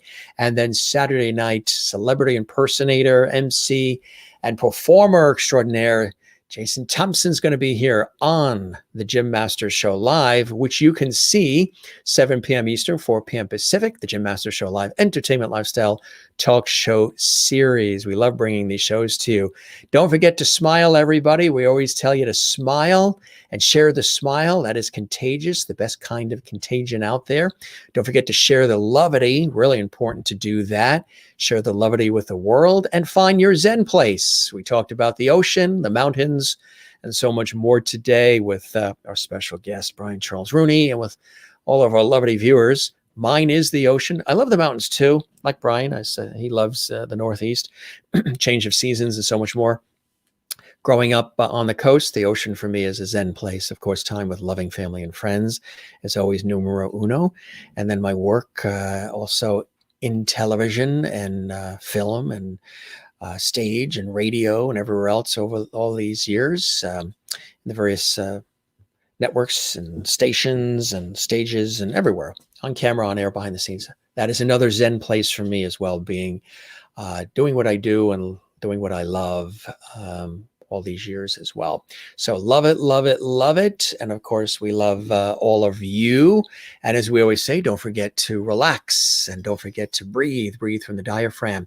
Don't forget to love one another and don't forget to love yourself, not in an egotistical or narcissistic way. Just remind yourself, like we all do. I have to once in a while too, when days are a little crazy. Not every day is perfect. Remember that you're here for a reason and you have worth, value, and a seat at the table. You always have a seat at the table here on the Jim Masters Show Live, regardless of your zip code, your height, your weight, your gender, your political opinion, your income, any of that. It doesn't matter. This is one happy place. We like to bring a community of people together from all walks of life to celebrate life and to enjoy. Again, it's this really an extension of my professional work in television and radio and stage all these years. We turned on the lights last spring. We're coming up on almost a year of doing these shows, almost 7 days a week live for all of you. Epic conversations, obviously, you can see by the time. Guinness breaking record, I think, for some of these shows. But they're a lot of fun. They're enjoyable. And thank you for all of your consistent support of the show by telling everybody about it, by sharing the links, by subscribing to the YouTube channel. You can also find me on Facebook. I'm on Facebook at Jim Masters TV if you would like to follow me on Facebook as well. And of course, Brian is at all of these suspect places as well. You can find me on Facebook, Twitter, Instagram, YouTube, Twitch, and Periscope, all at Jim Masters TV. Would love it if you follow, like, subscribe, and share the levity. And if you like what you see, join us regularly right here on the Jim Masters Show Live. If you missed anything in this episode, or if you missed any of our fun episodes of the Jim Masters Show Live Entertainment Lifestyle Talk Show series, Well, we invite you to go to our YouTube channel because you can see all of them there. I know you're watching the YouTube channel right now, so you're already there, but you can binge watch any of our series episodes that we have a lot of fun. Amazing time that we've had together. So many shows, so many epic hours. I mean, I really need to total up the amount of hours of on-air broadcasting, on-air show and content that we have presented on the Jim Masters Show Live thus far. It's a lot of hours, a lot of time. The shows require a lot of time and attention behind the scenes to put them all together, but they are a joy and a blessing for me to do for all of you, whether you're watching live and commenting, you're just watching along with us, or you watch these shows on demand on our YouTube channel. However you do it, we're just so happy and blessed that you are here. And we wish you a wonderful rest of your day, whether it's morning, noon, or night. Kathleen Walker says, always look forward to your shows and great guests. Thanks for always making me smile. Have a great night. Lovely hugs. Good night, all. And we do make a nice, warm, comfortable atmosphere on our set, too, right? All of your friends are there. Do you see them? You got, there's Jimmy, and there's Jeannie, and there's Silver, and Gilligan's back there as well. And of course, George is right here. And Lin, the panda, is over on the other side of the house. However, maybe we'll have Lin here maybe on Saturday. Fun night with our celebrity impersonator, Jason Thompson, here on Saturday, 7 p.m. Eastern, 4 p.m. Pacific. Maybe we'll bring Lin on too. If you missed Lin was on a very special, extended Valentine's Day host chat, viewer chat, lovely episode that I did with all of you. And it was my pleasure to do it. We had so much fun. We were showing gifts that came in, and I thank everybody for the gifts you're sending. Just wonderful things. You guys are really amazing people. Thank you, Kathleen, for the beautiful comments. Right back at you. The impersonator looks like so much fun. Can't wait for that show. Every show is something different, something special. And even when we don't have a guest, which is rare because we didn't start this show with guests, it was just you and me, the host and the viewers. I started sprinkling guests in, but the times where we just do a host chat show or we go on location, I love just as much as when we have guests because I'm doing what I do. I'm living my bliss doing this, and you guys hopefully are getting something out of it as well, even if it's just a little smile and entertainment. Good night, Jim. Great show tonight. Merlin in Canada, thank you very much. And you got a little bit of that music of the night. We would like to have done the whole thing, and there was a video, but copyright doesn't allow us to do it, unfortunately. So he and I chatted about it before the show, and he said he would do a little bit of it for all of us. So that was great. I'm glad that worked out. Another great show. Thanks, Jim. Brian was amazing. Keep well, and good night, everyone. Thank you very much. You as well. And have a wonderful rest of your day, Juanita. If you didn't see the episode we did with Freestyle Love Supreme, that amazing show that was on Broadway, and they have that academy, that was really epic. That was on Saturday night. We had so much fun. Of course, Anthony Veneziale is one of the co-founders, along with Lin-Manuel Miranda from In the Heights and Hamilton. If you didn't see that epic episode with the multiple guests, the cast of Freestyle Love Supreme, we had so much fun, and they freestyled all kinds of cool things. You can see it on our YouTube channel. And the Rum Jacks, the Celtic rock band, live from, well, actually, they're from Australia originally, but one of the bass player and one of the original performers with the Rum Jacks was from Belfast, Ireland, live. And then Mike, who's the new lead singer, was in the Boston area, actually in New Hampshire, live. So we had both of them on live on Sunday, and we're getting a lot of response on YouTube. The views on some of these shows on YouTube are quite high, and people continue. That's what's great. Why we, put them on YouTube is because people like to watch them later on demand, and we really love that. We appreciate that. Karen says your show has been a godsend. Thank you very much. I really appreciate that. And it really seems like the guests get something out of it too. You notice that, how they open up and they emote and they say, boy, I just love the feeling of this show, and I love all the camaraderie, and I just have a good time. And that's what it's all about. Nothing too heavy here, although we have some deep conversations. Everybody is welcome to the party here on the Jim Masters Show Live. And we'll just keep doing it and growing as long as you guys are here and as long as we continue to grow and more people discover us and watch the show. Anna Velova was here tonight. If you missed the episode when she was on and she sang some beautiful, beautiful arias and so much more, that was on Friday night. And loved having my friend Anna, the acclaimed soprano, on the show as well. You got to admit, we have a lot of variety and a lot of range as far as conversations, content, topics, and guests and interaction with our viewers as well. It isn't the same old, same old. I know sometimes people on YouTube, when they do when they put up content, it's always just that one thing that they talk about, but I like variety, and I think it's really cool. We have something for everybody here on the show. You might not watch every episode, but I'm sure you'll always find something you like, because we strive for that here on this show. I do in my professional work too, so I sort of brought that energy and that spirit over to our fine show here with all of you. Thanks for such an enjoyable time tonight. Loved Brian. Everyone be safe out there. Good night, Jim Masters and lovely family. Hugs to all. See you tomorrow. Thank you very much, Christine. Love to your mom as well. Hope you're doing well. And we'll see you tomorrow night with Joey Calveri from Rock of Ages and so much more. Good night, everyone. Take care. Mary Bishop, you as well. You take care and you be well. And good night, Jim and Brian, to you as well. Kathy Short in Cleveland. Such an amazing young man. Loved every moment with Brian. Thank you very much. And Doreen. Thanks, Jim. I thought I did hit the subscribe. Love your show. Thank you, Doreen. Continue to spread the word about our Entertainment Lifestyle Talk Show series to all your friends and family and others you might think would like to be on the show as well. Thanks, Jim. This was another great show. You rock. Thank you very much. Jen says, Brian is cool. I like him. Absolutely. He's a great friend. And I'm so glad he was able to pop on the show this evening and join all of us. And Maureen says, Jim, no matter how rough my day was, being here for your show makes everything A-OK. Thank you so much for all the work you and your team does each and every day. Thank you for that. I appreciate that, Maureen. And it's a blessing for me to do this work on air for all of you, knowing that it means so much to all of you. I know for many of you, you really, really look forward to our show and to the levity and the spirit and the camaraderie and the kindness and compassion, empathy, and the fun and sometimes craziness that happens live. Anything can happen live.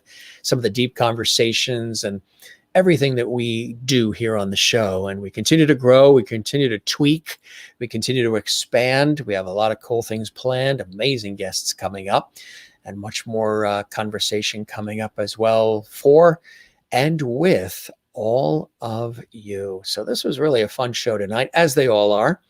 And we thank you very much for joining us. If you happen to have an idea for a guest, we're booked up and we're still checking off the list of guests we're contacting or potential guests. And we have guests running all the way through. I believe it's the end of April now. Have a suggestion for a potential guest on the Jim Masters Show Live, send guest inquiries to our show's email address, which is jimmasterstv@gmail.com.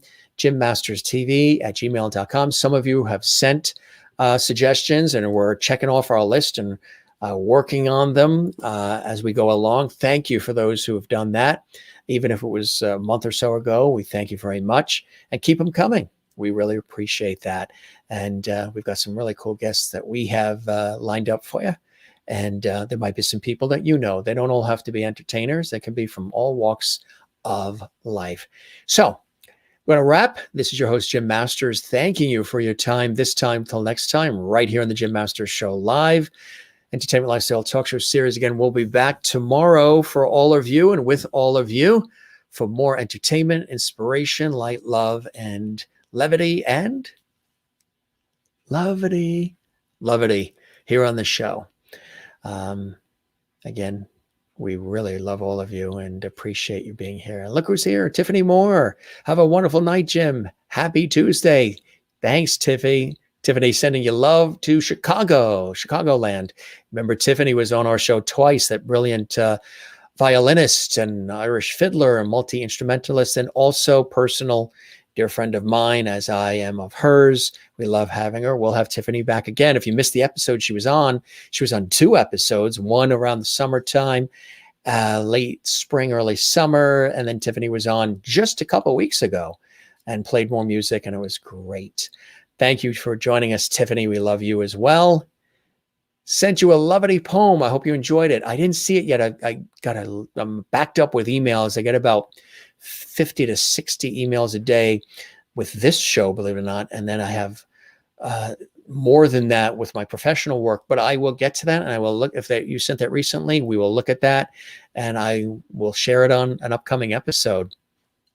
We're working on a very special St. Patrick's Day episode. I don't want to say much, but on St. Patrick's Day, March 17th, we're going to do a special episode I think you're going to enjoy. Of course, having Irish in my blood, we have to do a St. Patrick's Day episode. Have a good night, Amy. And Tiffany Moore, yes. See you in Chicagoland. Lovity. Absolutely. And Christine in North Carolina, lovity. I tell you, so many people love what we've started here. The guests, the viewers. I tell people about lovity all the time. They're like, I love that word. It wasn't an accident, Jim. It was meant to be. I guess everybody's right. And we will continue the lovity tomorrow night here on the Jim Masters Show Live in Nova Scotia. Good night, Jim. Karen, I hope you enjoyed your birthday, and I hope you saw the episode where I sang happy birthday to. And happy birthday to anybody that's celebrating a birthday. If we missed anybody, we say happy birthday to you. All right. Good night, gang. Always the best. We love you all. Thanks for sticking around with us. And we will continue doing what we're doing, and you continue enjoying your life with all of us here on the Jim Masters Show Live. You have a good night. We love you all. Take care. Bye-bye.